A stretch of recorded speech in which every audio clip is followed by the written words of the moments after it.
Hey, everybody, and it's time. That's not right. That's not what you say. Hey, everybody, it's time for... Where am I? The RageSelect podcast? You're at the Pokemon Stadium. I'm in a Pokemon Stadium. Hey, everybody, it's time for Pokemon Stadium. I'm your announcer, Brock. I don't know. I'm Jeff. I'm Mike. It's not. And go Squirtle.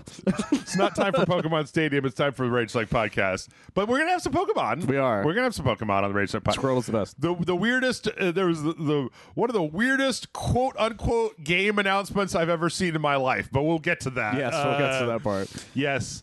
Yeah.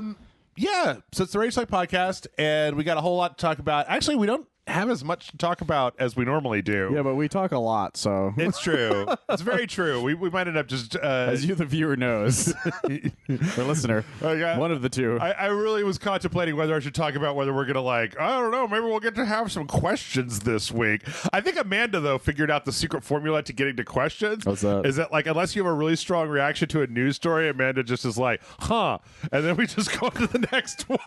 The problem is me and you have a lot of opinions. It's true. It's very true. It could be nothing, and we could talk about it for a while. It's very true. We just talked about Knight Rider 2008 reboot for 20 minutes before we started this.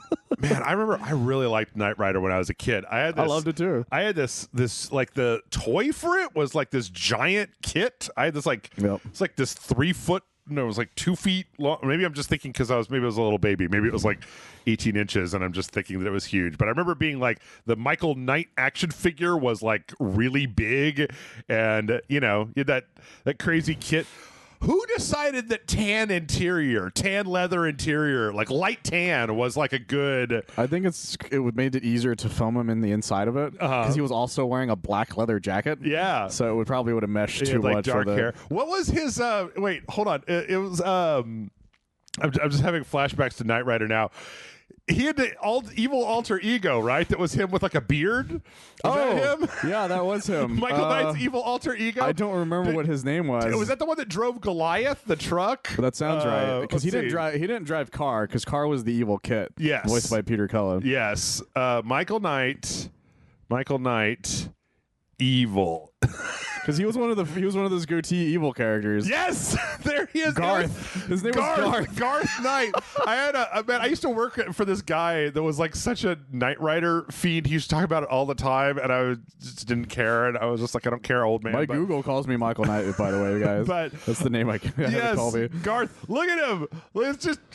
He's just got a bad mustache and a soul patch. That's kind of amazing. It's not even like Spock from the Mirror Universe with like the full like goatee. He's just got a little bit of facial hair. That's how you know how evil he is. He's absolutely evil, guys. He drives a truck. Wait, hold on. Is this him with a full? Oh, I've never seen. Apparently, that's him with a full beard. Full beard. Garth Knight is the secret brother. Oh my God! Which is crazy because Michael Knight didn't look like Michael Knight originally. Yeah, he gets facial reconstruction surgery to make him look like what he ends up looking like. Oh, does he? Yeah, in the first episode, he gets into like an accident or something, and he's turned into David Hasselhoff. I don't remember this. If I remember correctly, it's been a long time. But and then his son, is the one in the reboot. That's true. Val Kilmer as a car. In the words of D from It's Always Sunny, this is truly from the coke-fueled imagination of the 1980s. Like I still fucking quote that fucking show while driving my cars. Holy shit! Oh my God! Turbo mode. Yep. Oh my God, that's great. I love that show. Fuck this. We're gonna make this a Knight Rider Rewind podcast. We're not gonna talk about Microsoft news or NFTs or anything anymore. Fun fact, guys. Part of Knight Rider 2000 was filmed in San Antonio. Oh shit! It was that part in the mall. Wow. They used the car to drive around in the Riverwalk. Man, that is the most. That Knight Rider 2000 car is like the most 2000 thing I've ever seen. 100%. Like, you just saw a picture of this and you were like, what time period is this? It's like, everything's really round and shiny. So weird looking. This reminds me, when I worked at Illusion, if you left your computer unlocked, we would change your background into David Hasselhoff. And so I always changed it to Knight Rider. I'm kind of glad when we're in the early days of the internet, like everybody was obsessed with David Hasselhoff, and then like it was huge. He was absolutely huge in the early internet. Finally kind of Norm Macdonald helped that along in the early times. Kind of petered out. All right. Well, you know what? This is not. Unfortunately, this is not a Knight Rider podcast. Watch Knight Rider, guys. What is Knight Rider on one of the streaming services? I don't know, actually. That's a good point. The whole thing's on DVD, but as I told you before we started, the original music isn't on all of them. Oh, right. Only the German Blu-ray. Yes, that's you heard me right. The German Blu-ray version that came out not that long ago apparently is the only version of it. You got to pay for it. Fuck that. I'm not paying. The DVDs are really cheap, though. That's the main thing. I'm not paying for Knight Rider. That's some bullshit right there. You can buy the whole thing for like $50 at Walmart, basically. I think it comes with the movie, too. Buy a television show? What am I, a caveman? This is come on. I almost bought that thing like 4 times. I will steal Knight Rider the way God intended. I watch that shit on network television as it aired every week. No. I bet you there's some scans, or not scans, you know what I mean? They strip it from the DVD or whatever. Yeah, rips. Yes. Rips. I bet you there's some rips of that German one somewhere in like Blu-ray quality. I'm sure that the shadier quarters of the internet have you covered when it comes to getting Knight Rider. So yeah, and you can watch the terrible reboot where Val Kilmer was Kit. Well, before God. We gotta move on. We gotta move away from Knight Rider. Reject Knight Rider. Embrace Pokemon. That's on the family crest. That will be the thumbnail. Is Knight Rider? RageSelect. Well, yeah, I guess so. Because here's the thing. I looked at all the new movies that came on VOD last week, and I watched them, and I complained about this last week. So this week I watched The Whale. It was good. Don't pay $20 for it. Watch it when it's on a streaming service, and don't let people hype you up on it, because it is definitely a movie that you could have film critics get too hyped up on. And I've seen that happen. Watch it. You're just gonna be like, this is okay. However, I will tell people to their faces through my podcast, do not watch a knock at the cabin in the what is that? Just called a knock at the cabin? Yeah. It's like you're just adding a lot of words. It seems like there should be more to it. That movie fucking sucks. Like M. Night Shyamalan is like 50-50 these days. Yeah. I like some of his newer movies. I didn't watch Old. I heard that was terrible. That was not good. I keep meaning to watch Old because it's a great meme, though. How terrible everybody says that it is. It's based on a French graphic novel, by the way. Old, not Knock at the Cabin. Yeah. Oh, Old's based on a French graphic novel. But Knock at the Cabin is based on a book. I did like Glass and Split. I liked Glass and Split. I never watched The Visit's actually pretty good. After Earth. That's right. After Earth is what he did before The Airbender. Yeah. The Happening. Okay, I think The Happening is a jewel, and we should not count that as a strike against M. Night Shyamalan. It's one of the funniest movies of all time. It's a great comedy. Mark Wahlberg talks to a plastic plant. The lady tells him not to drink her lemon drink, not to take her lemon drink. People just fall over. They literally made a movie where the antagonist is nothing. Yeah, it's the trees. People run screaming away from nothing, away from like the wind, and then they fall over and they die. And we're supposed to take it seriously. And Mark Wahlberg, I want to say tried, but it's Mark Wahlberg. It's Mark Wahlberg. It's Mark Wahlberg. You were talking about the existence of Max Payne. Max Payne. I did not watch it. Before anyone wonders, I didn't cave and watch Max Payne the movie. Okay, so don't watch Knock at the Cabin. That movie sucks nuts. It's bad. It sucks. Read the book. Don't even do that. The book's good. Reject it. Watch Knight Rider. Don't do watch Knight Rider. Yeah. Don't even engage with the cabin in the knocks. Get knocked up at the cabin in the woods or whatever. I'd watch that movie. Watch Knocked Up. Watch Cabin in the Woods. Those are way better movies. At the same time, yeah. Just put one on your computer, put one on your phone, and one on your television. And if you hit this play button right at the same time, nothing happens. Exactly. You're confused by the end is what happens. Exactly. You're like, Seth Rogen did something. Yeah. And then Sigourney Weaver. Yeah. I'll tell you what, the only thing that happens is that that saw blade face guy shows up at the very end of Knocked Up, but only if you watch it both at the same time. Yes.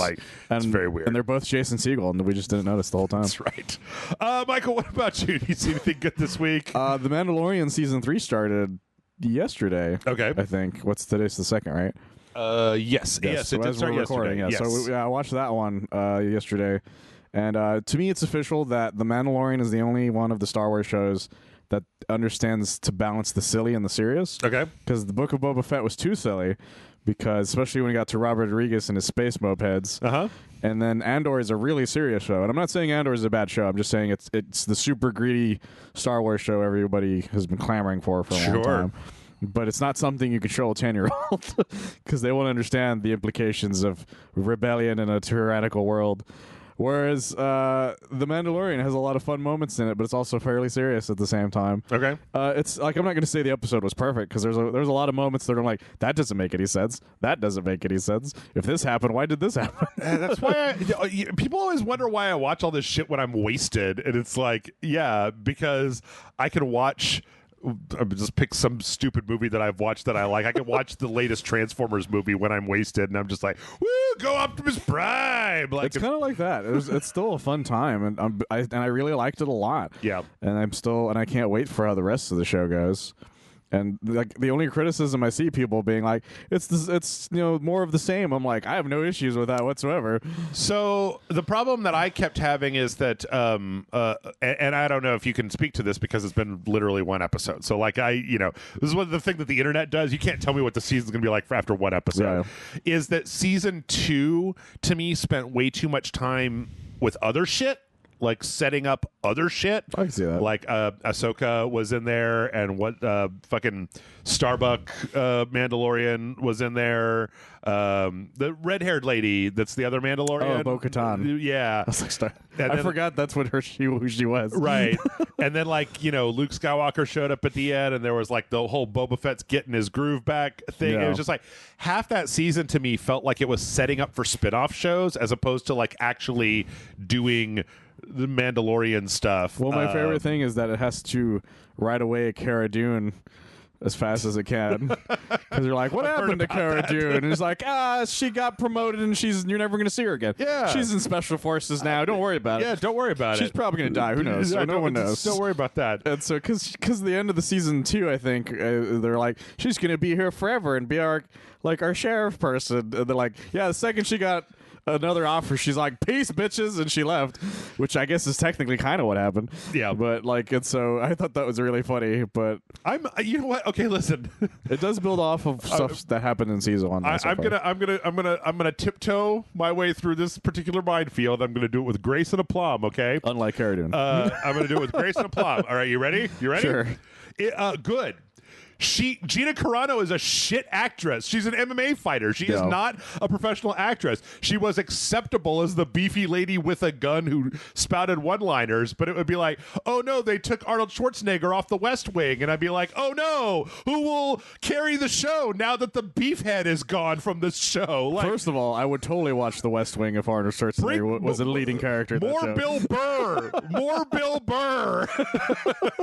I want more Bill Burr in The Mandalorian. I'm cool with That's what I want. But yeah, it is all set up stuff. He's going to go on a quest again. Yeah. But this time he wants to rebuild the robot that was voiced by Taika. Was it voiced by Taika Waititi, if I remember correctly?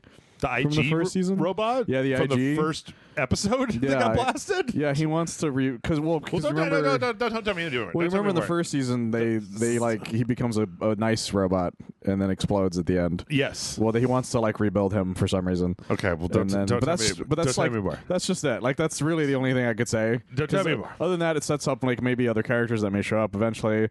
And also just his main motivation for what he's doing now. Okay. The only thing I will say, though, is if you haven't watched the Book of Boba Fett parts that are in The Mandalorian, you're going to be very confused as to why Grogu is just there. And also why he has a new ship. So, yeah. Maybe you can just watch a YouTube recap. Yeah. Read the Wikipedia. Yeah. The recap only says, and then Grogu came back, I guess. And it's cool. Yeah. Well, speaking of little short, fat, iconic, cute people, let's talk about Pokemon. People? That's what I think about Pokemon. I think they're short, fat, cute, iconic people. Look at that Pikachu. It thinks it's people, mother. It thinks it's a people. It's at the table. Yeah, we had a Pokemon Presents last week. I'll be honest. Last week we did the state of play, and it took the whole first part. I forgot about that creepy fucking Pikachu. Oh, the creepy animatronic. Why didn't they just put a CGI Pikachu next? So through this entire thing, the president of the Pokemon Company, Tsunekazu Ishihara, is sitting there, and he's just got this fucking like Christmas decoration animatronic Pikachu standing next to him. It blinks and everything. Yeah, it stares moves into around. my soul. It stares at you. It blinks really slowly. See the cold, dead eyes of a Pikachu. Every so often, it says something, and it's like really creepy. They could have just put like an actual CG Pikachu, or just Ryan Reynolds. I would have been fine with that. Or, yes, they could have put Ryan Reynolds with little dots on his face in a onesie. Anyway. I tell you what, last week we did the Sony thing. There's a reason I let that Knight Rider shtick go on so much at the beginning, because we're going through this one at fucking warp speed. Neither one of us, I don't think, are like a big Pokemon fan. That's right, Kit. Turn on your turbo mode. And we're going in. And most of what they announced is kind of weird bullshit that I don't care about. So yeah, that's what a lot of it is, to be honest. Let's. There's a reason I didn't write about it for a while, for Bell Hustles. Yep. So the first thing they announced was like the global Pokemon World Championships of 2023. Yes. And they're the first time they're going to be in Japan, which was weird. It's very strange. I never knew that. Anyway, like they're doing the card games and Pokemon Go and Pokemon Unite and Pokemon Scarlet and Violet and it's all going to be in Yokohama. That was like the takeaway from this. They announced it's August 11th through the 13th. They showed the new art that they made. They've like made custom art every year, and so it's just like Pikachu and his buddies eating a bunch of like Japanese food. It's actually the starters from the new game. Okay. Quaxley, Sprigito, and Fuecoco. Look at that! Holy shit! You actually knew their names. I knew the names. I don't know their names. There's a bunch of Pokemon in the background as well. Yeah, Fuecoco is the best though, because he's a stupid Pokemon. He is adorable, and we got him, and I do not regret our choice one little bit. Anyway, like, who gives a shit? Somebody, maybe. Are you going to Pokemon? Do you want to be RageSelect's like representative? Do you want to fight for the glory of RageSelect at the Pokemon World Championship? We'll give you $1. Like, I'll just like let you do it. You don't have to give me. I'm not giving you anything. I said I would. I didn't say you would. I'll give him $1. Michael will send you $1. Send you $1. So the name of Dongacles is what I'll say on Venmo. I will say that this is weird. This one was weird and cool, and I liked it. They're selling this crazy ass bespoke like Pokemon. It's like, okay, it's like a suitcase that is a game board, and it's got a bunch of the original Pokemon like cards, and all the chits and boobs and dice or whatever you need to play the game. No, but they made this trailer for it that makes it look like a fucking James Bond movie. Like, this guy walks into this like lusciously paneled apartment with this lady in this very like fancy dress, and he opens this thing up, and all the Pokemon, like all the cases are black and the game board is black, and then suddenly they're pulling out fucking Charizards and Pikachus and putting them down. It looks like whoever loses this is gonna die in a Squid Game or something. Like, I see you decided to use a fire starter as your type, Mr. Bond. Yeah, I don't know. It's very strange, but it's fucking fascinating. It's very weird. I highly recommend everybody go watch this, even if you're not into Pokemon, just because it's very strange what they've done here. It would be like, I gotta see a meme like that. Like, have you seen that meme of what's his name from Casino Royale? And he's like, I see your hippos aren't as hungry as you say they are, Mr. Bond. Oh, yes. Yeah. I want something like that, but with Pokemon. Yeah. It'd be like if you went back into, the old one where he's playing Baccarat with Blofeld and put Magic the Gathering cards at the bottom of the table. People should make more memes of that. Do you remember that one, though, where they played that weird sci-fi space game that shocks you when you get Space War, and it electrocutes you? Like, the more you get hit, the more it electrocutes you. These are all real things that happened, by the way. That's not part of the meme. God damn it. We need to legalize cocaine is what we need to do. We probably should. We need to bring it back. The 80s were just full of insanity. Yep. And now we're getting, like, $500 Pokemon sets. Like, no, come on, You're not guys. saying you're going to pre-order it now, Jeff? Fuck no. No. You can give it away or whatever. No. I'm not paying money for it. It just keeps freaking me out. Yeah. So that's a thing that happened. Let's see. Pokemon is the Pokemon show is over or it's ending. This is like the last season. The Ash years are ending finally. Oh, okay. The kid's got to be like 70 by now, right? He's like 25. Oh, okay. No, he would be like 35 because he was 10 when the show starts. Okay, it's 25 years later. Anyway, Netflix has this new show that's like a stop animated show, and it's called Pokemon Concierge, and it's like a lady that works at a... Did you not watch this? You keep making confused faces. Well, I skimmed it. Okay. Because I didn't care. Okay, good. Okay, good. Then you get to react to stuff in real time. So Netflix is making a show, so it's obviously going to go on for one season and be canceled, obviously. It's a stop animated show, which makes me wonder whether it's being made by the same lady that makes that one weird stop animation show where it's like this lady that has a bunch of monsters, but it's all in anime. Anyway, I'm sure I'll know. I think I know what you're talking about. Apparently, the point of this is that there's a Pokemon resort where Pokemon go. Like the Pokemon go to the resort. It's not like goat yoga. It's like yoga for goats. Like the Pokemon go to the resort, and so there's like a Psyduck, and it walks out, and that's pretty much it. It's just like the lady is the concierge at the resort for Pokemon. That's fun. It's like, why don't you guys just make another show about catching Pokemon and fighting in tournaments? Well, they're already doing that, for one. Well, why don't you make this is the Netflix one. About a detective that's also Detective Psyduck. That's voiced by Danny DeVito. It's voiced by Ryan Reynolds. We need this. Anyway, that's happening at an indeterminate point in the future. The end. Oh yeah, then the most well-dressed man in all of Pokemon came out. This guy's always got like the good drip. What was that? Crushed green velvet blazer. It looks fantastic. Blue shirt with like Pidgeys or something on it. I don't know. Mudkips. I can't tell. Pokemon Unite's getting some new shit. I keep forgetting Pokemon Unite is still around. Zacian. I just thought it was canceled by now. No, man. Like most of those types of games were. See, I don't know. That's the secret to Pokemon, right? Is the Pokemon fans are so fucking ardent that like they'll buy anything. That's true. It's the reason Pokemon Go has lasted this long. Hell yeah. They put out that Pikachu. There's like a toothbrush. There's like a teeth brushing app. Did that finally come out here? I don't know. That came out in Japan. It's like a game where you brush your teeth. You brush your teeth with and Pikachu. You get points and stuff. Anyway. And a bunch of adults, when they first announced it, are like, when's it coming to America? So I can brush my teeth and beat all the kids' scores. There's like a little sub game and you get cards and some hats and dude, don't play this game. Fucking don't play this game. I mean, don't play any MOBA, but especially don't play this one. We did win though. Oh yeah, no man, I ruled with Snorlax. I snorted the hell out of all those Laxes. The reason we stopped playing is because we were too good. Yep. I didn't want to mess it up. I didn't want to mess it up for everybody. We'll mess up the curve. Yeah, there's going to be like Asian Championship leagues. I don't give a shit. Okay, Pokemon Cafe is still a thing. That Switch game that's like a match 3, and it's getting the starters from Scarlet and Violet are coming into the game. So yeah, you can get Fuecoco or Quaxley or Sprigito, and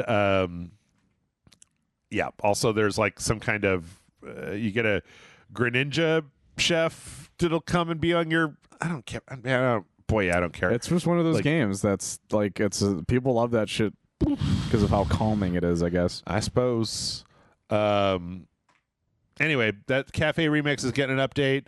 It took me a while to figure out what the fuck was going on here. A bunch of characters from Pokemon Sword and Shield are becoming opponents in the Pokemon phone game that is just the like battling phone game. I forgot about RPG. That is a thing that exists. Yeah. So the Galar Regions trailers are coming from Pokemon Sword and Shield are coming into the phone game. I forget what it's called. Something. Masters. Pokemon Masters EX. Cool. Then we had what I consider to be one of the strangest products I've ever seen in my life. Pokemon Sleep. So Pokemon Sleep I don't think is a game. I believe the Pokemon Sleep is an app. The Pokemon Sleep, what happens is you install the app, and the point of the app is that you're on this island of Pokemon, and there's a giant Snorlax in the middle of the app, and then you set the app and you go to sleep. And when you wake up, the Pokemon Sleep app has been watching you sleep all night like a creepy fucking weirdo. And depending on how you sleep when you wake up, there are a bunch of Pokemon sleeping around the Snorlax in the middle, which represents you. You are the Snorlax. I always knew I was a Snorlax. But then, like, it says that it'll like listen to how you sleep, and so like if you have like deep sleep or active sleep, or like if you toss and turn or whatever, it'll put different Pokemon around the Snorlax that sleep like you do, and then like that's fascinating. They're doing different animations. Yeah. That's actually, though, not that fascinating, because the fascinating thing is that they made a goddamn there's an accessory that works with this. There's an accessory? Yeah. Okay. So this is going to take longer than I thought. Okay. It was called the previous one was called the so yeah, this is the game. This is where the Snorlax is. And then there's like a sleep Pokemon researcher, and it shows the different Pokemon sleeping around. I don't know if that's all it does. I don't know if there's anything else besides that, but it's just like a bunch of... I think that's all it does. Sleep. It's like a sleep app. Collect all the sleepies. Okay, this is what it's called. So we had the Pokemon Go Plus. Last time, it was like a little Bluetooth keychain thing that you could use to play Pokemon, right? They got a new one. It's called the Pokemon Go Plus Plus. What? Yes. It works with Pokemon Go. It's like a flattened Pokeball. It works with Pokemon Go. You can still do all the stuff you can do with it with Pokemon Go, but it also works with Pokemon Sleep.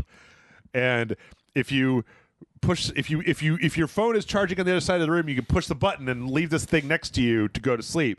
And when you press the button, like Pikachu will sing you a lullaby, and like in the morning, Pikachu will like wake you up by Pika-babbling all over the place. Oh my god! And it does all this other shit, and it's like I looked at it because I was like, I would buy that if it was stupid and cheap, and it is $55 American. There's no way it was cheap, Jeff. It's got a Pikachu in it. Yeah, this is demonstrating that that Pikachu will lullaby you to sleep, and I'm like, I can't think of anything that would make me throw a thing off of my bed faster than hearing that little demon's voice, that little electric rat's on my bed. Like, get off my bed, Pikachu. I can imagine you just wasted and just go hearing Pika Pika. You're Jesus fuck. You sleep on the floor, Pikachu. Anyway, who let you in here? That was a thing. Pokemon Sleep. We got brushing your teeth and sleep. I'm telling you, Michael, the next one's going to be pooping. It's going to be called Pokemon Toilet, and it's like you got the Pokemon. Remember the walking meter from the old 3DS one? No, it was this little like a pedometer that they made that connected to your Pokemon game on your DS, and you could take one of your Pokemon with you and level them up as you walked around, and then transfer them back into the game. Okay, but you could also catch Pokemon through it. That is. I had one years ago. Is this back when the DS was doing that Street Pass bullshit? Yes. And we were it was very part of that. Walk by somebody who's got a Street Pass. Street Pass was kind of cool, to be honest. I loved going to conventions specifically for that reason. I think that the Switch should have something like that. It should. I don't know why it doesn't. Well, they didn't do that. Anyway, yeah, Pokemon Go Plus Plus, available July 14th. Spend too much money on a Pokemon product, why don't you big nerd? They're going to. You know it. And then you get a Snorlax. It's going to go out of sale. With a nightcap in Pokemon Go if you buy the accessory. Oh my god. Or something. You sons of bitches. That's how they get you, Jeff. Yeah. There's some new bullshit in Scarlet and Violet.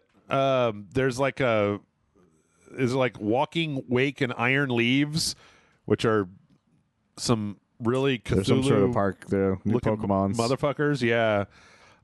They're like in the game. All right, fuck it. We'll just go in. The biggest thing. Oh, there's also some bullshit with Pokemon Go and Pokemon Home and all that crap. The big announcement was that they're putting out expansions for Pokemon Scarlet, Pokemon Violet. Obviously, does it fix the game? Nothing said anything about that. Of course, they won't say anything about that, Jeff. So yeah, apparently, like the whole point of this is that because you're in a school, in the game? I guess I never played it. Okay, you're in a school. I'm telling you, you're in a school. I did play it with Amanda briefly. Imagine this: you're in a school, yes, surrounded by Pokemon Gundam builders. It's Pokemon High School. It's Pokemon High School. So you're in Pokemon High School, and so this is like you going to other schools as an exchange student thing. Oh, okay. So there's 2 schools. One of them is like looks like it's very traditional, like. Is that a Windows XP crocodile, or am I just seeing things? Where?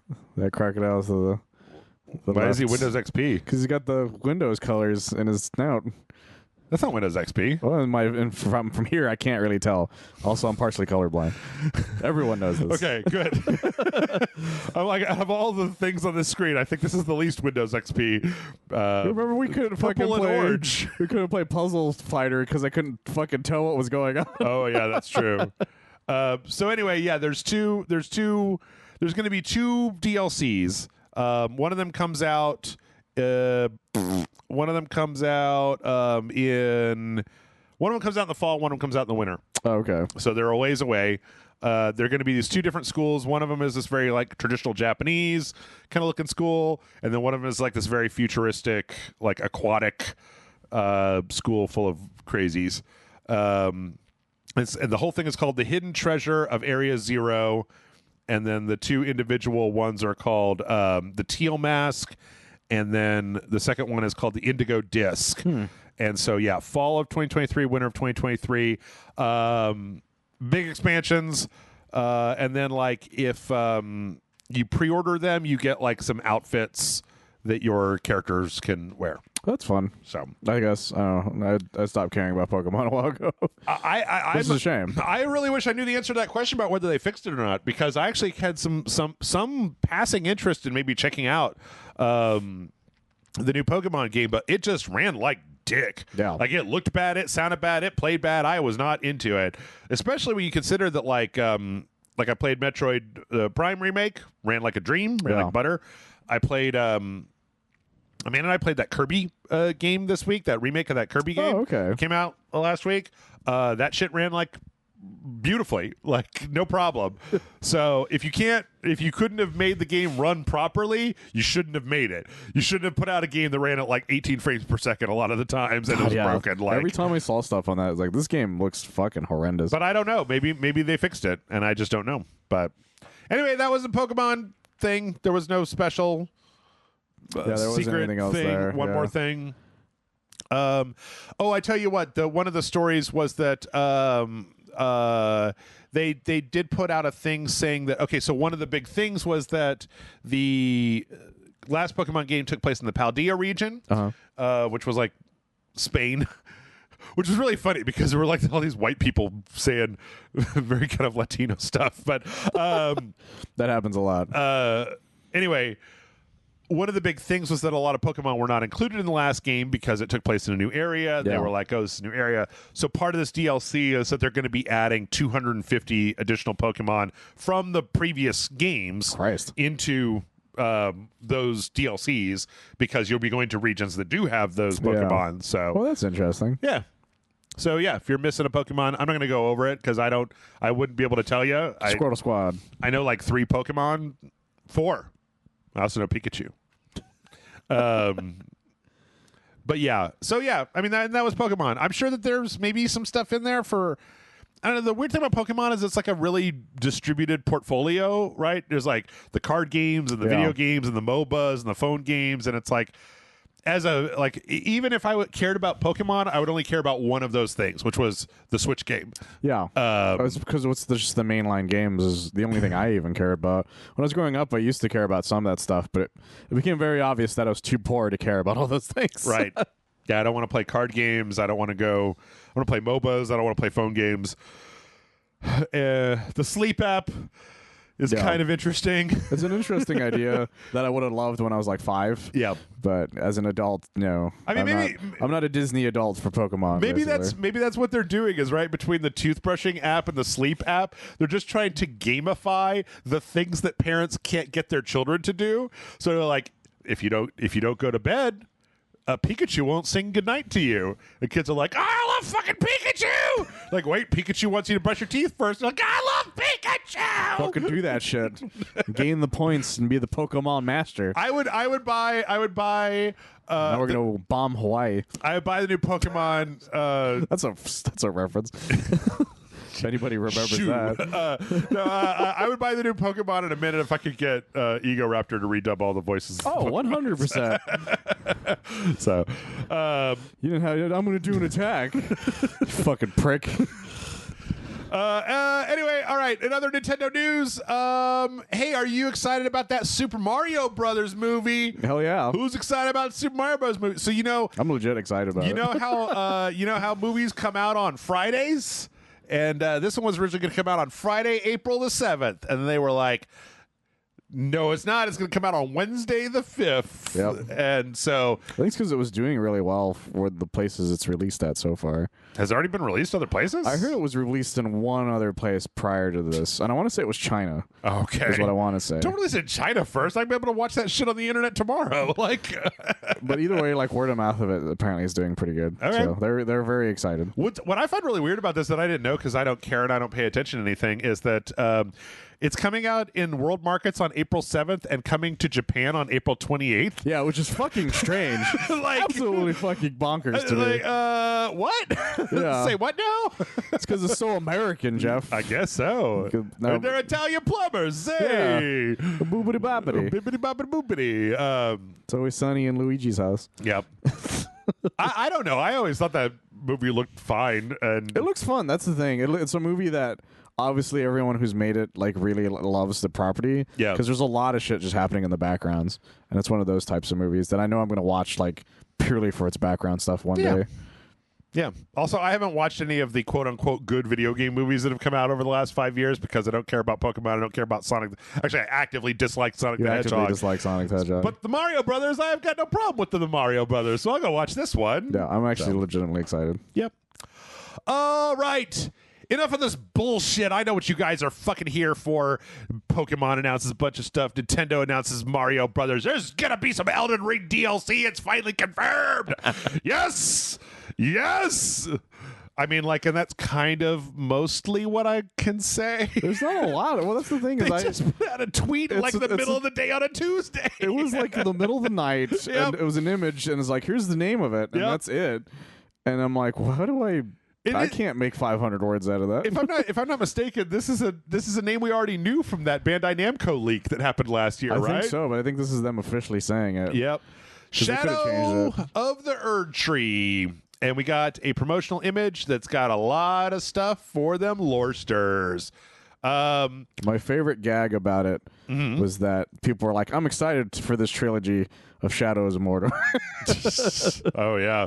It's because they put all three of them together, and I was like, that's a good joke. Yeah, there's a lot going on in here. I think that I actually talked on one of the Elden Ring episodes about how I'm relatively certain that the character that is in this promotional image, I might be... It's the guy from Shadow of the Colossus. It's the guy from Shadow of the Colossus. Yeah. Wander. He's on a horse and everything. It's not a horse. It's a horned goat. That's Torrent. I know, I'm just making a joke. Yeah, I don't know. It looks like there's some really interesting implications. I don't want to... I don't know. I'm not sure. I was telling you before, it's like, I don't even know if talking about who this character is could spoil it, considering that, like, you could play all of Elden Ring and never run into this character once and not figure out who they were. That's the thing about Elden Ring. I remember when I started my first... Because actually I never finished the playthrough, but when I finally started it, I killed an NPC and then asked you about it, and you're like, I have no fucking idea what you're talking about. Yep. And then you told me that you ran into them on your third playthrough or something like that, and you had forgotten that I had told you that I murdered him. Yep. Yeah. Anyway, the implication here is interesting because of two things. One, because there's all those open ocean everywhere, Jeff. No, it's not that implication. One, the gender of the person on the horse indicates that we might be dealing with alternate realities, which is something that has happened in the past. It's not entirely possible. We could also be dealing with dreams. Spider-Ham. We could be dealing with... that's right. Could be dealing with Godric Noir, obviously. Yes, exactly. Voiced by Nicolas Cage. Wherever he goes, the wind follows. Yeah, so It's also very possible there was a whole mechanic. This is the problem these days, is that they data mine the hell out of Elden Ring so hard. Yes. That Well, they do that for every game now. They found like a whole cut quest line and then reconstructed that quest line and then told the internet about this entirely reconstructed quest line. And I'm pretty sure this DLC is going to be bringing that quest line back. But it's like, did you guys like data mine like, you left this in the game. We found it. We fucking brought it back from the dead. We resurrected it, and then we're like, look how cool that is. And they're like, God damn it, I was gonna do that. I was gonna make that for you. Yeah. Like you fucking Frankenstein it. I had a whole new version just ready for you over here. If this is though what I think, I mean, if they do bring part of that back, it'll be interesting because one of the original things in that data mining was that at night, like things went to sleep. So when the sun went down, stuff would go to sleep, and you could literally use this sneaking function to sneak up on stuff and like snatch their dreams away and shit. Like, I remember hearing about that. Yeah. So it would be nice because right now there is a day-night cycle in Elden Ring, but outside of a couple of enemies that only show up at night, like it doesn't do a shitload. Yeah, it's just mostly for like aesthetics. Yeah. And I guess sometimes a shopkeep or something will be there and they won't, that kind of thing. Mm-hmm. But I'm really excited to see if this does what I think it will, which is fill in a lot of the missing backstory so that Elden Ring is more complete. The one thing that we do know is that this is not coming anytime soon. Yeah, they did not say anything about a release time frame. Yeah.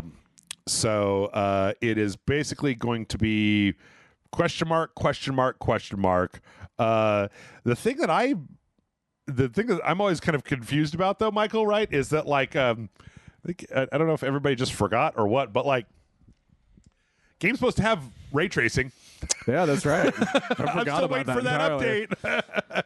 I'm still waiting to see all those spells cast real-time shadows when I fucking blast them out. I want to see what the fucking Comet Azure looks like, what the Kamehameha looks like when it's got ray tracing turned on. All those crystals everywhere and stuff. Yeah, just a lot of the wizard enemies are going to be fucking bonkers to look at. Yep. So I don't know. We'll have to see what happens. I don't know. Maybe I'll talk more about. I tell you what. If you're listening to this, or if you're a patron of RageSelect, put in questions on the comments of this coming week's Elden Ring video, and I will talk about it on an Elden Ring specific video, as opposed to just here out in the open. You heard the man. Not even that I don't know. Not even that I think that like. Ask him about Snorlax. Don't ask me about Snorlax. Ask him about Knight Rider 2000. I don't know anything about Snorlax. Don't ask me about Knight Rider 2000. I'll ban you. I'll keep your money, but I'll ban you from the YouTube channel. Okay, Michael, I know you don't care about Elden Ring, but I care about Scotty being a Knight Rider 2000. Mortal Kombat 12 was also announced in passing. In the saddest fucking way I've ever seen anything ever be announced.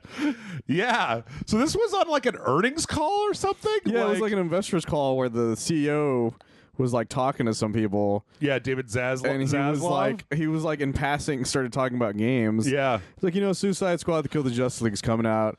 We're expecting big numbers, as well as, and then he just says the upcoming Mortal Kombat 12 that we also expect big numbers, like just nonchalantly, like everyone fucking knew that was a thing. Yep. And I just wanted to go through the screen and just fucking kill him. But isn't this the guy that's been canceling everything? It is. That's the thing. This piece of shit does not know. Like, how did this guy get hired? He's like the guy that ran the History Channel, right? And now he's just like, I'm a big boy. The Discovery Channel. The Discovery Channel. That's right, because apparently the Discovery Channel was way bigger than Warner Brothers. Yeah, because he one of the things he did was he put a lot of reality shows into Discovery. Ooh, he's that guy. Cool. Who made he turned it into borderline HGTV kind of thing, where it's no longer about like normal learning shit. And so yeah, he just nonchalantly goes, and then Mortal Kombat 12, that's coming out, I guess. And like this year, nonchalantly. Yep. And everyone was just super bummed out because Ed Boon was clearly like, for like a year, slowly just talking about all the Mortal Kombat games that have come out over the 30 plus years. Yeah. And it's obvious that he's teasing that, and then this will happen. And then this motherfucker comes in like a goddamn train and just like, by the way, we're releasing this shit this year, and just fucking leaves. Yep. And you're like, what the fuck was that? Yep. I'm so fucking frustrated by that. Okay, I tell you what, I'm frustrated, but for a different reason. Do you know what reason I'm frustrated? This is because of launch projections? I don't know. No. It's because he announced Mortal Kombat 12 and not Injustice 3. Oh, Where the that's fuck right. is Injustice 3? God damn it! Actually, did you see Ed Boon's thing that made me laugh? Yes. Yeah, Ed Boon took this announcement in stride by saying, "Did you guys hear about Injustice 3? Yep. Just as a big old fuck you," which made a lot of people mad. It was funny. I was like, A lot of people were wanting an Injustice 3. Dude, I think I love Injustice 2. Like, Injustice 2 was so fun. I mean, Injustice series is great outside of its plot. I don't mind the plot. I know you don't like the evil Superman. Well, my main issue is that there's no way to be good Superman in Injustice 2. There's only like douchebag Superman, no matter what you choose. Yeah. And that's my issue with that one. The story is about Supergirl, not Superman. Yeah, but then the first one's about Superman, where the good Superman comes from our Earth. Yeah, so in the first one you have dimension. Yeah, so in the first one you have the option to be one or the other. Right. Whereas in this one you don't. So I can't be my favorite character unless he wants to murder somebody. And that's kind of frustrating. What's just the story? Like, there's all the towers and stuff. No, but all of his dialogue is all like him being an asshole when you fight people in the game. That's my issue with it. I don't know about all that. But the bright side, Green Arrow's fucking boss in both of those games. It was funny though. I was reading this story on Kotaku, and then I went into the comments and I started reading the comment section, and there was like a ton of people. I don't understand people, Michael. There were a lot of people in the comment section in Kotaku, and I know there's some people out there who are going to roll their eyes and say, of course, who are just like complaining about how overly violent the fatalities for Mortal Kombat 11 were. And I was like, there's the door. Street Fighter 5 King of Fighters is waiting for you, my man. Like, there's a Tekken, you can get to Soul Calibur. There's a lot of games. Like, just the Mortal Kombat has one thing, and it's like people getting bisected and then having their eyeballs thrown up in the air and shot with bullets in slow motion or something. Well, it reminds me of that weird thing Twitter's doing. They're like, I don't think we need sex scenes in movies. I'm like, you get the fuck out of here. Right. Yeah, the thing where they're just like, I don't know. Just it seems like in Mortal Kombat 11, it was a bit much. And I'm like, you fucking shut your mouth. I fought for too long to get really realistic, gory fatalities that didn't have like a bunch of moms protesting outside of a Toys R Us for you to then be like, tone it back, Ed Boon. Don't tone it back, Ed Boon. Listen to me. Make it worse. Tone it up. Make it so fucking insane. Turn it. Make those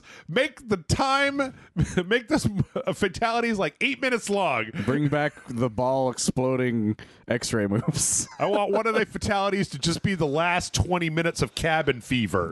Just that's what you do it. Like a TV comes out of RoboCop's chest, and then it just starts playing the last 20 minutes of cabin fever. There should be one of those. What was the name of it? The Senpakus from one of the games.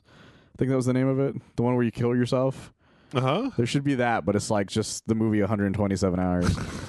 Yes. But the guy bleeds out after cutting his arm off. Yes.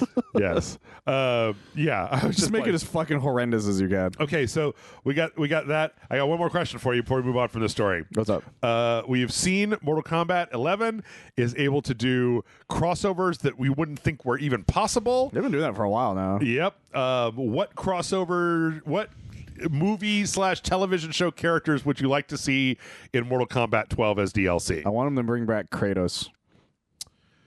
But like new Kratos. The new Kratos? Yeah, with his beard and everything. And boy is as an assist. Do you think that's violent enough? Hell yeah, it is. That's true. He's got his axe. He can do a lot of really cool fatalities with that. Man, I'm just spear and shit. I'm just trying to think of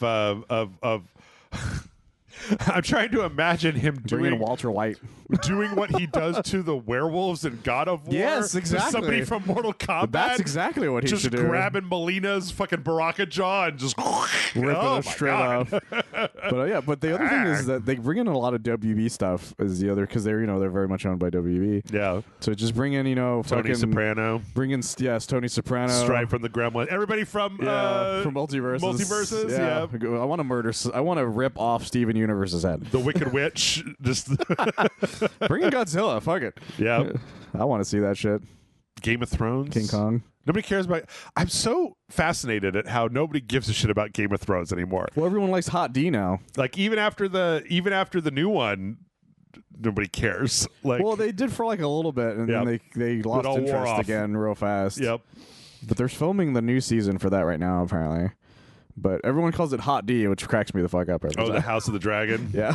I didn't realize it at first. I kept seeing people being like, I was watching Hot D. I'm like, what the fuck are you people talking about? Because I wasn't watching the show. Okay, listen, I'm thinking like, okay, John Wick, right? Yes. Yeah, just John Wick works. would be pretty good.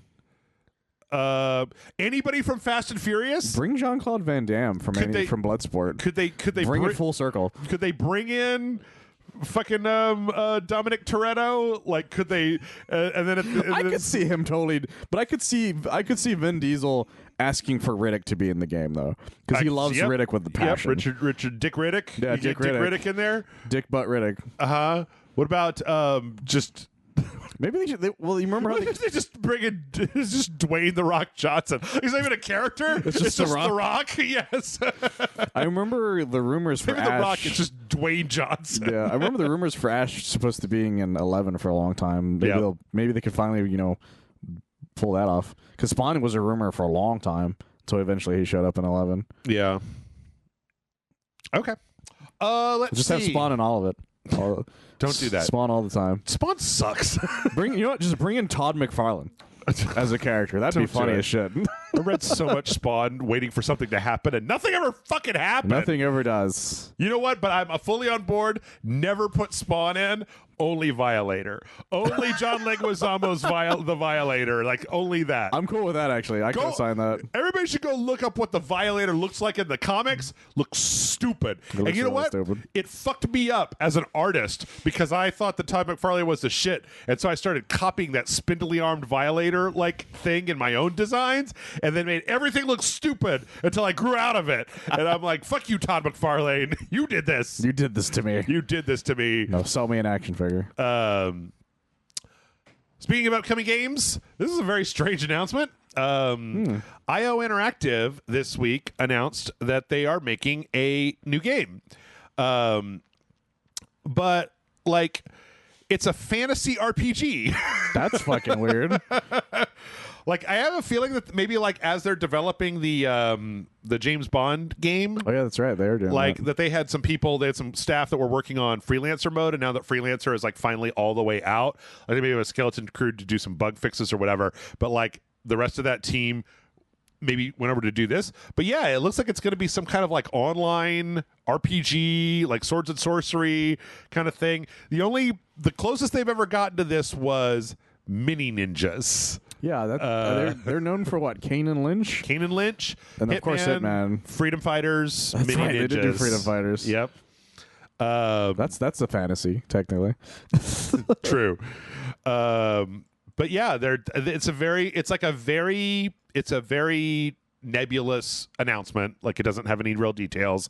Yeah. It talks about how, like, oh yeah, we love RPGs where it's like people from different walks of life come together and they have themselves an adventure, and they kind of put out a little like teaser image with just like a guy and an elf lady and a dwarf and like a fantasy world. And like, if you told me this was the next World of Warcraft expansion, I would believe you. Like, it's so Yeah.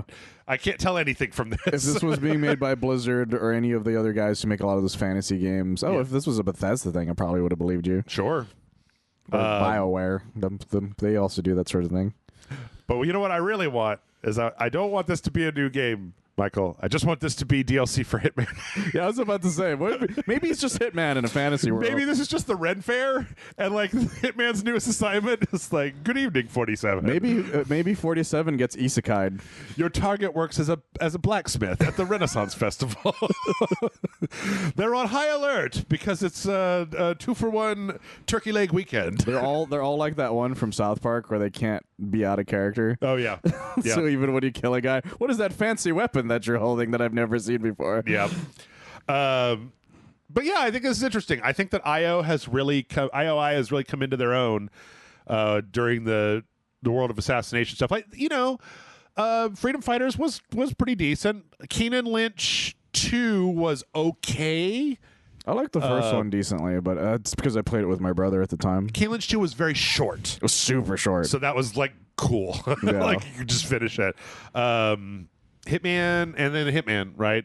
But like, yeah, those are really all they're known for. nothing they've ever done has been as good as the World of Assassination trilogy. But the thing that I thought was really interesting was in reading this, like they talked about how they started the World of Assassination trilogy, obviously came out in 2016, but they started developing it in 2013. So it's literally been 10 years since that started development. That's crazy. I'm just like, holy shit. I've been playing Hitman.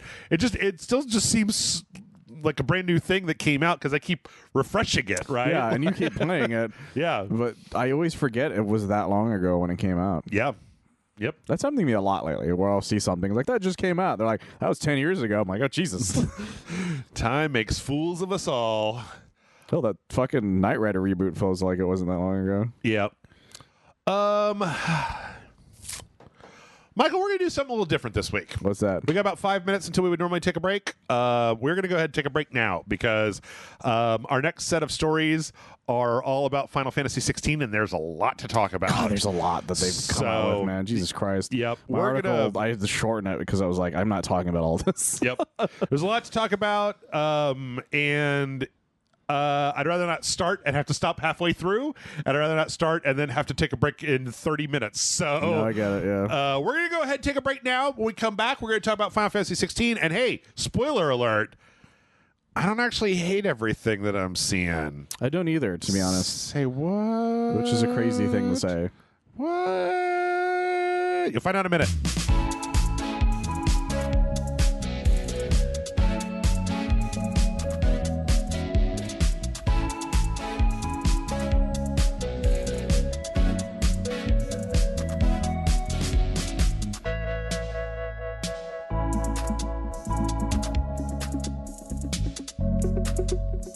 And we're back.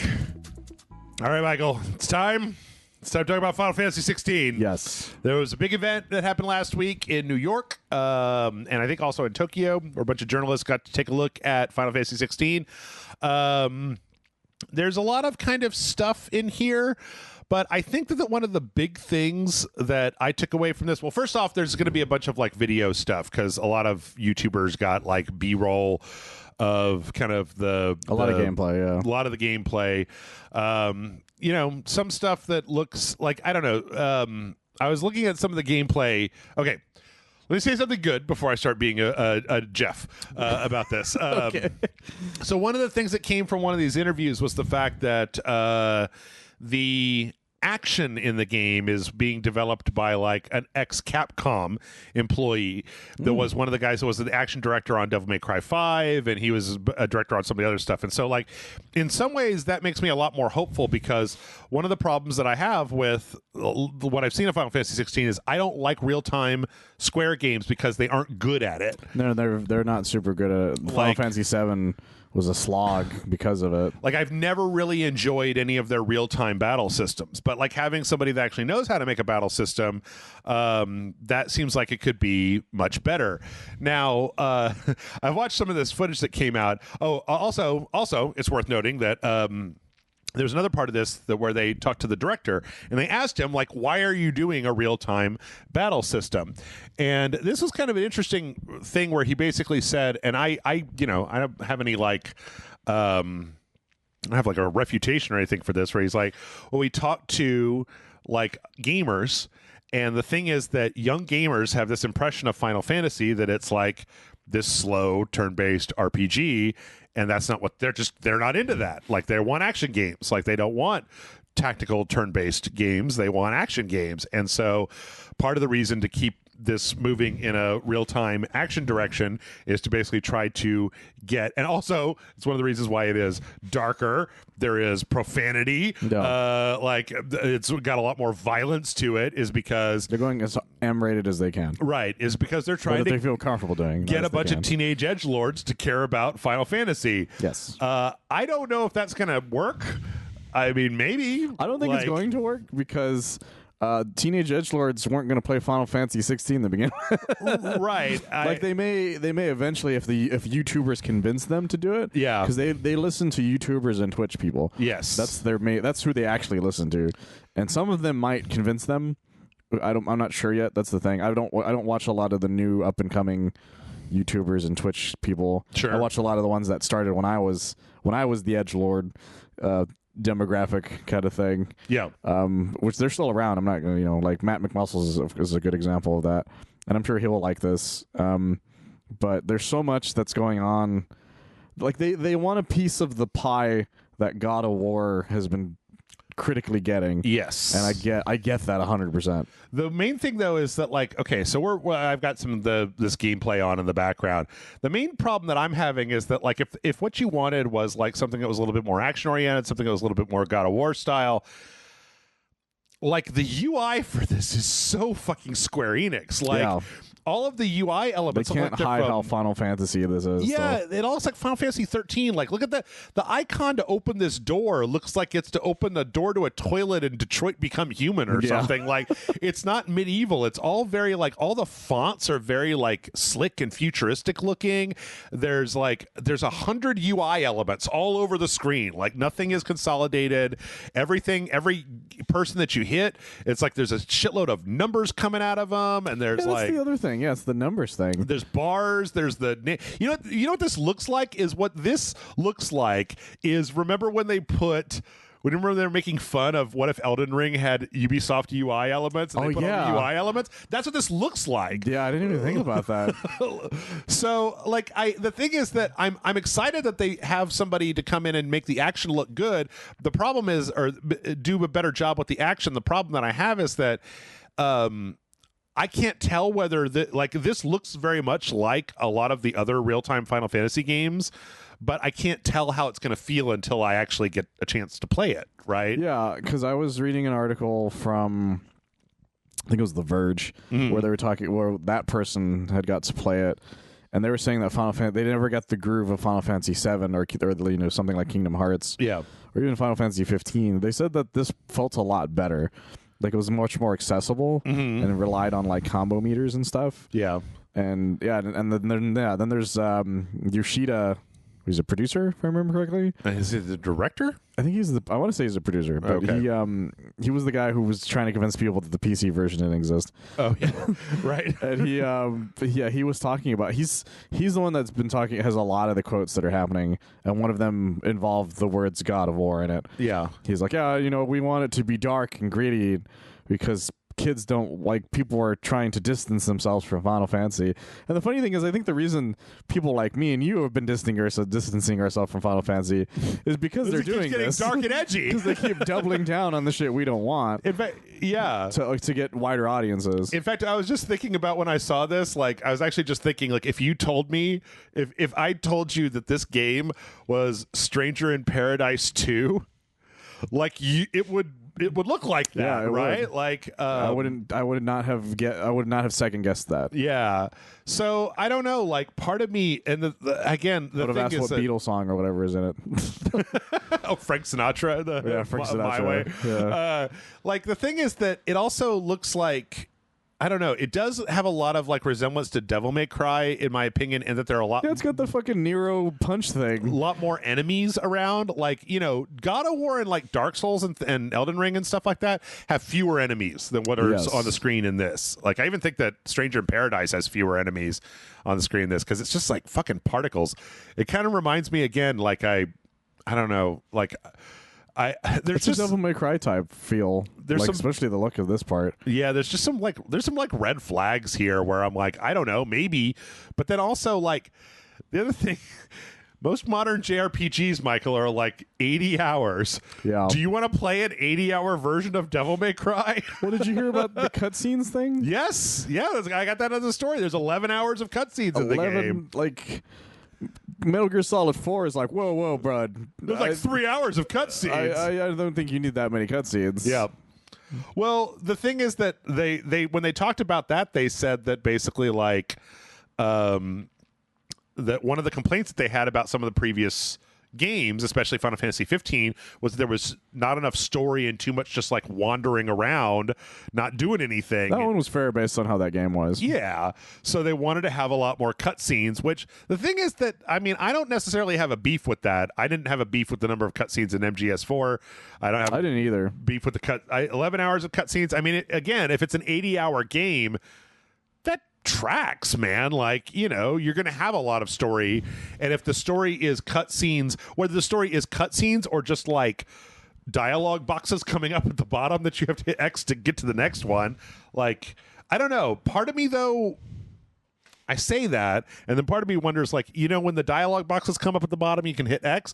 I can speed read those as opposed to watching an entire cutscene that has to happen. Yeah, I used to do it all the time when like, especially if you die. Yeah, because a lot of games will be like, and then you have to watch the thing again. I'm like, why don't I watch the thing again? Yeah, and then they have like unskippable cutscenes. Have you watched this footage that we're seeing here? I've seen some of it. I didn't watch the whole thing because I had the right. I was writing an article at the same time. Did you find out? Do you know that the main character's name is Clive? I do. Did you know that's Sid? I didn't know that was Sid though. And his name is like Sidotheus or something like that. There's always a Sid. Yep. Yeah, I've known what his name was since like day one though, because that was that was in the synopsis for a long time. Yeah. Anyway, like then the other thing is like by the very end of this, they do show that like you've got like fighting guys, you've got like boss fights where you're kind of like rolling through and dodging and trying to fill up. Well, the one thing is you're trying to like reduce these brake gauges, right, to get like a 1.5x whatever. Yeah. And like, man, Square really likes that idea. I'm pretty sure that idea first started in the 13. I think so, if I remember correctly. A lot of games have done that sort of idea though. Yeah. Of like a stun meter, because that's a big Capcom thing as well. Yeah. And then but see, and then at the end of it all, they showcased like they actually talked about when they pitched the game initially, like what they pitched with was the idea that it was going to be like this action stuff, but then eventually your character is going to become like a kaiju. Yeah, it's all like they want to have big cinematic fights like the way Capcom games have. Yeah. As well as you know, God of War's big old spectacles. This just reminds me of the end of God of War 1 when you're fighting Ares. It does. You know, yeah. Like there's not like again, this is kind of cool looking, but every time they have these fights, there's not a lot of like strategy involved. Well, that's always been the issue with giant monster fights in certain games, is that they rely heavily on quick time event type attacks. Right. Like even the fucking, what was it, the Mario Bowser's Fury was kind of similar in that way. Yeah. It was just like a quick dodge here, then jump on him kind of thing. It's still that, but more violent. Right. Is really what it comes down to. It's so dark. Yeah. Everything's so fucking dark. Maybe it's like the DC universe. Maybe that's why they have all of these brightly colored UI elements everywhere, is because the actual game itself is so muddy and dark. But like, I don't know, man. Like, I have a little bit I'm a little bit more excited, but I'm really withholding judgment on this because Square Enix has been fucking around and doing stuff that I don't like, and this could be good, but again, like I said, it's just got a lot of red flags, and I personally am just not been into Square Enix's design ethos recently, same. Between Kingdom Hearts and Forspoken and the Final Fantasy VII Remake, and like... Because all they've done is prove to me they don't know how to do an action game themselves. And then when they have somebody make an action game, they rely too heavily on unrealistic sales numbers. Right. Like there's no in between.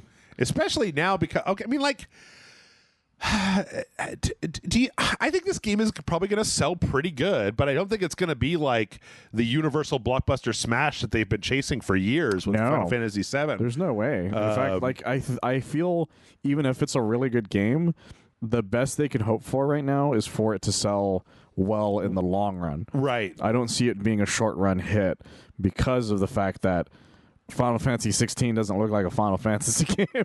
Right. Yeah, that's the problem, is that like you're trying to bring in a younger audience, but then you're obviously going to be alienating some of your older players. So you might be getting new players, but you're probably also going to be losing old players who've just kind of had enough of your dumb shit. If anything, and are going to go play Octopath Traveler 2. Yeah. If anything, they should have gone the Dirge of Cerberus route. I'm sure sure that game wasn't the greatest, but it was a spinoff. Yeah. They could have done more spinoffs like this and Strangers of Paradise, and we probably would have been more cool with it that way. The main thing is, like, you know, he talked in that interview about like how, you know, younger players want action-oriented RPGs, but like outside of outside of Octopath Traveler, when was the last time a Final Fantasy game was a turn-based RPG? It was 10. It's 10-2. Yeah, 10/10/2. Yeah, 12 had some of it. 12 was macros. That was MMO macros. 13 had the overview stuff. 14's an MMO. 15 was bad. Yes, it was just bad. It was a road trip thing. Yeah, but and so I don't know, man. Like, I don't want to be sitting here telling you how unenthused I am for fucking Final Fantasy. Like, well, even this boss battle is like as many particles as it has. It's still not as exciting as anything I remember happening in Devil May Cry 5. It's also gone on for like a long time that we've been talking. Like, well, it's a very simple battle. Yeah, right? if you have your hands on it, I'm sure you'll have a little more fun with that part of it. But even then, you're like, man, this is a lot that's happening. That's not as interesting. And we've played a lot of God of War. Yep. And every time something hype happens in God of War, you're going to hear me go, oh my fucking God. Whereas I'm watching this, I'm like, this is neat, I guess. But I don't know. It was almost like, that they wanted to make this dark and edgy thing, right? But they also didn't want to put in the move where Clive grabs a werewolf's lower jaw and rips a big strip off of it, right? Like, so... It's all just particles. Because even the arm ripping is all particles. Like, he just ripped off this thing's arm, and then it particled away. Yep. And even his own arm did the same thing. Yep. And it's all particles, and I can barely tell half of what's going on. Anyway, like I've always said, right? It's not like we're not going to play this when it comes out. It's true. I'm going to probably play this when it comes out, but because I like Final Fantasy and I want to like this because I like the idea of where they're going in this instance. Because, like you said, they're actually focusing on trying to make the action playable, right? Because after playing Kingdom Hearts 3 and 7, I was like, I'm not a fan of your in-game combat systems. I really wish that they would just port that phone version of the 7 remake that they made to consoles. Yeah, like they did with that. Because they did it with 15, right? They had that phone version of 15, and then they actually eventually released it. And they even did the same with the remakes to the original games. Yes. Well, they're not out yet, but they're coming out soon, if I remember. Okay, so let's see. What do we got? That was 15 minutes of Final Fantasy. We got Final Fantasy, darker, bigger, action. We're going to say the word fuck. 11 hours of cinematics. Oh, yeah. The PC thing. PC thing. Yeah, Yoshi P finally also said, like, okay, so... and I have a lot of sympathy for this guy, even though half of what he said is in corpo speak. But 100%. The thing is that, like, the announcement for Final Fantasy 16 said it's going to be on the PlayStation 5, PS4, or PS5, right? Just PS5. And it's got a 6-month exclusivity deal. And people are like, well, I'll just wait 6 months and then get it on the PC. And he's like, it's not going to be coming out in exactly 6 months from release. Yeah. We're not going to start optimization on the PC version until the PS5 version is out. So it is likely going to take a lot longer than 6 months. Do not set your calendar 6 months from the release date of Final Fantasy 16 and then come at me on Twitter, because that is not what is happening. Like, yeah. Because he outright, like I said, what was last month, the beginning of last month, he tried to convince people the PC version wasn't even a thing. Yes. He's like, I don't know where you guys are getting this. Right. Cut to the very first trailer that ends with also available on PC on the bottom of the fucking screen. Yes. And it was just like, because it's obvious he's like, we need the sales for the PS5 version. Yep. Please buy it on the PS5. Because this is him saying the same thing, except he's being more realistic with the fact that he's finally telling the PC people to their face, here's the deal. Even if this comes out on the PC, it's not just going to be at the end of 2023. Yep. It might not even be at the fucking midway point of 2024. Yep. He has no fucking idea. Yep. And because when a game comes out, there could be a number of bugs that come out on it, and that they're going to have to fix, and they're going to have to keep optimizing it until they feel completely comfortable with it, enough to send up another part of the team to focus on the PC version. Because we've seen what happens when that doesn't happen. Does anybody remember when Arkham Knight came out for the PC? that was fucking horrendous. Yep. And that was Rocksteady doing that. This is Square, who I don't trust that often. Square's track record for PC ports of their games is legendarily bad. It's legendarily really terrible. So... All right. Well, I got one more really terrible Square Enix story left to go. There's one last thing that he said. What's that? That the game is definitely going to come out on June 22nd, unless a meteor hits the Earth. Oh yes, that I do. I remember that as well. Yes. Which I remember the second I read that, I'm like, Sephiroth somewhere, his ears just perked up. Whenever I hear anybody say something like that these days, I'm like, guy, this is not the time and the place to make that joke because, don't make that joke. God damn it! For all we know, it will happen. A blonde person will set fire to a village, and who knows what will happen after that. Okay. Luminous Productions. Oh God, yeah, this thing. Luminous Productions, the makers of Forspoken. Your favorite game, Jeff? My favorite game of all time. I love it as much as Michael loves the Avengers. With the gangster Geigen. Is being reabsorbed into Final Fantasy or into Square Enix. Yes. Square Enix. So I actually didn't know this. I went and looked up the history of Luminous Productions. It's kind of weird. Like Luminous Productions was mostly Final Fantasy 15 people. That basically the reason they're called Luminous Productions is because Luminous is the engine that the last engine that Square created. Oh, okay. And so when Final Fantasy was in development and they had all these people that were dealing with that, Square has 12 business units, and so because they have no imagination and they are soulless robots, Business Unit 2 was the unit that was developing Final Fantasy 15. A bunch of people from that unit left and created Luminous Productions, whose aegis was to make games specifically using the Luminous engine. And they kept on with Square to finish the DLCs for Final Fantasy 15 with a relationship with Square. As near as I could tell, because they were created in 2018. Yeah. They've put out one game. That's it. Forspoken. Yeah. They had like several other things in production. Like their whole thing was our vision was to make AAA games that fuse technology and artistry to deliver completely new play experiences. They had all this funding that came from Square.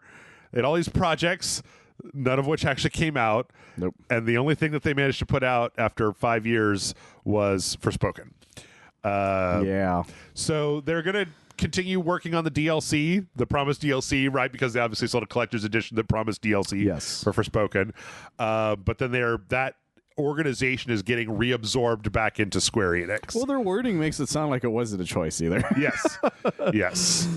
The gun to their heads. They're just like, yeah, it was a great time hanging out with everybody, and we came out with this thing. It was a dream come true, but now we got to kind of go.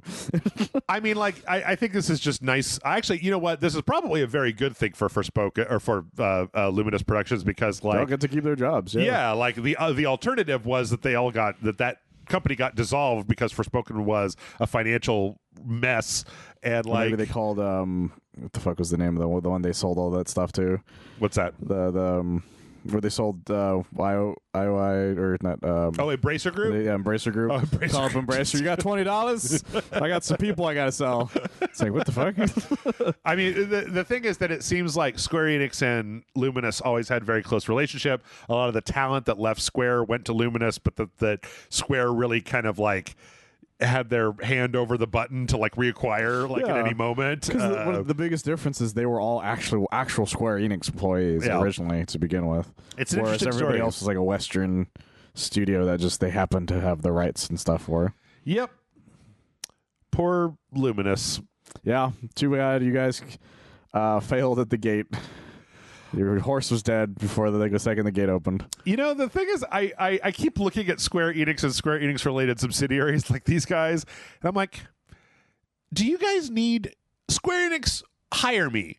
Like, just hire me to come and play your games before they come out. And you can ask me, Jeff, is this game fun? And I'll be like, no, it is not. Whatever you're doing here, it looks all right, but it is not fun to play. What if there are more menus?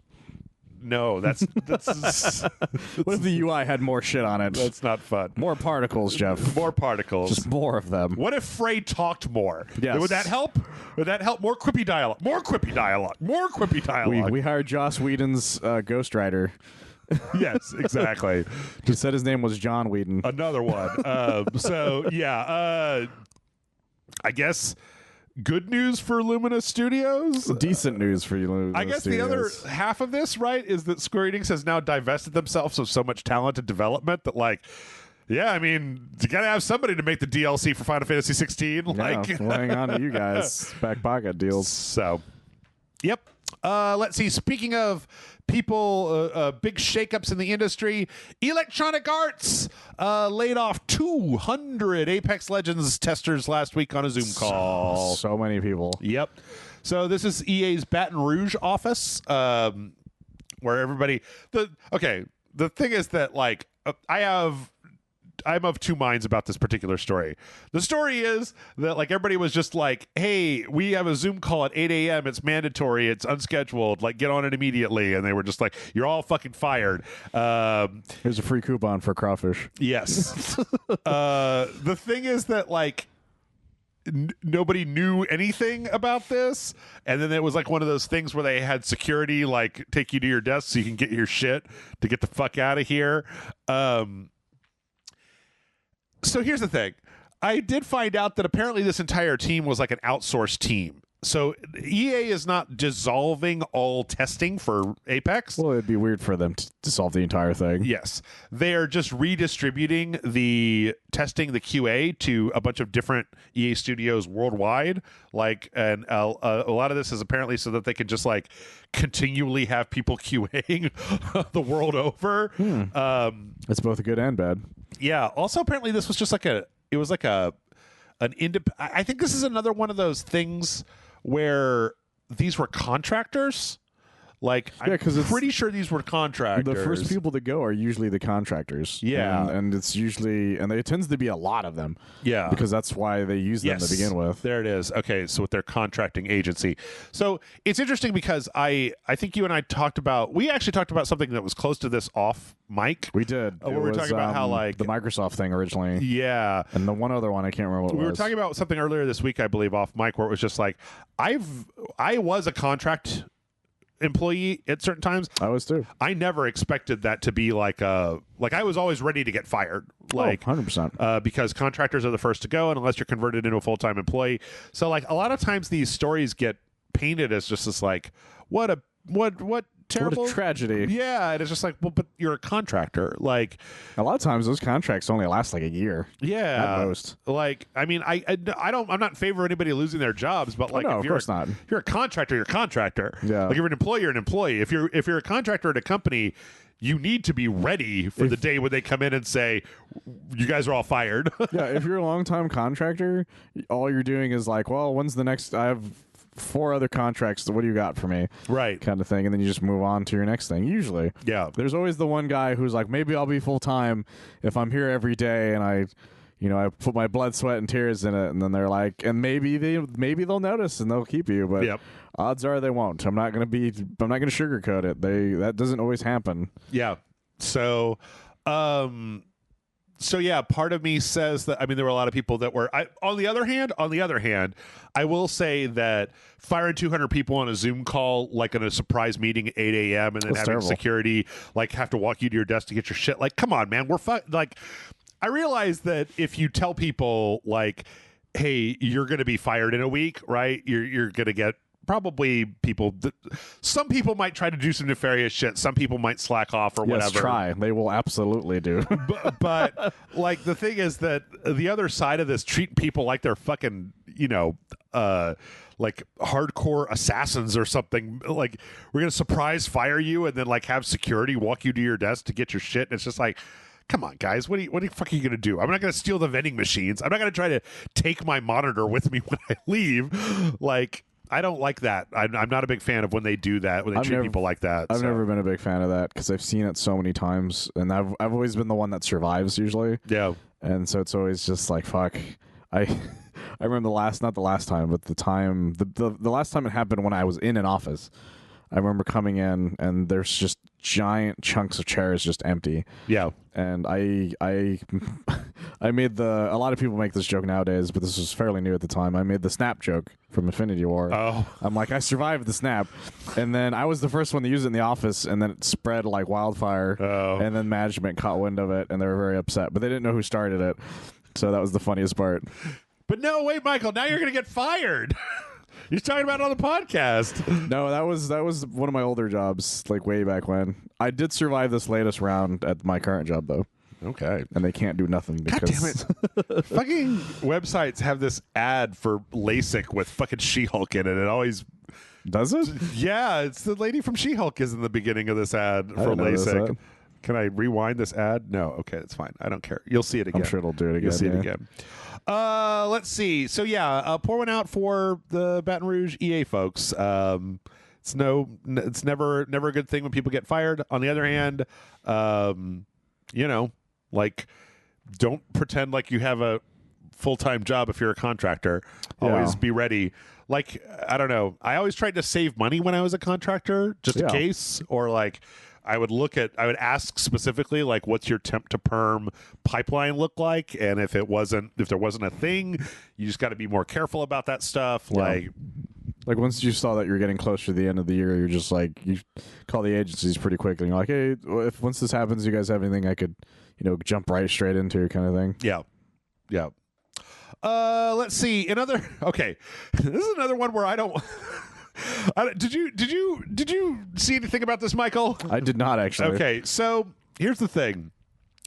This is one of those times when I do not want to be like giving Activision Blizzard. I don't want to be saying anything nice about Activision Blizzard, but I might have to.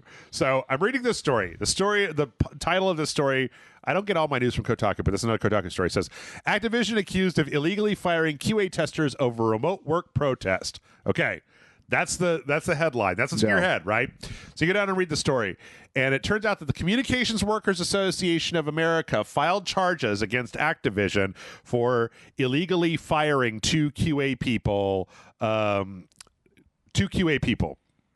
So first off, I can't tell whether the QA people that got fired were in any of the current unions. I don't believe that they were. Probably not. But the story here goes... Activision and Blizzard have been forcing people to come back to the office, right? Yeah. Apparently, this has been received somewhat poorly by some of the employees. Yes, some of them. Just a small amount.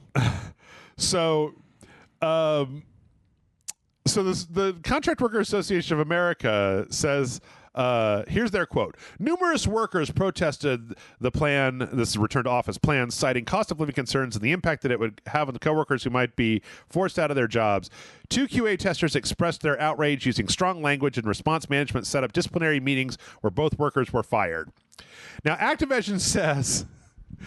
We don't allow employees to use profane or abusive language against each other. We're disappointed the CWA advocates this kind of behavior. So it sounds like they were like, okay, and I this is like kind of a little bit of a minefield, but I don't feel entirely out of bounds saying this. It sounds like Activision was like, we're bringing people back to work, and then they were like, now we're having a town hall, we're going to explain all this, we're going to answer any questions, and some QA person was like, you know what? You can all eat shit and fuck yourselves. I'm never coming back to the office. I'll do whatever I want to. And if Bobby Kotick thinks that he can tell me what I can do, he can just lick my taint until Thursday. And they were like, you're obviously fired. Yeah. And there's like, you can't fire me for free speech. And it's like, of course you can. I thought this is America. Isn't this America? Right. The thing is that this whole thing starts with this whole just like, oh, and the Contract Workers Association, and they're bringing a lawsuit against us. And QA testers that disagreed and blah, blah, blah, blah. And then Activision is like, we don't allow people to threaten other people or use profanity like on Zoom calls. And it's like, yes. If I was that guy and I was like, I'm going to lose my job and I know it, I'd be like, what are we going to do about all the ligma? Just to see if I could get it to work. But the thing is that also the CWA filed these charges against Bobby Kotick personally. Oh, boy.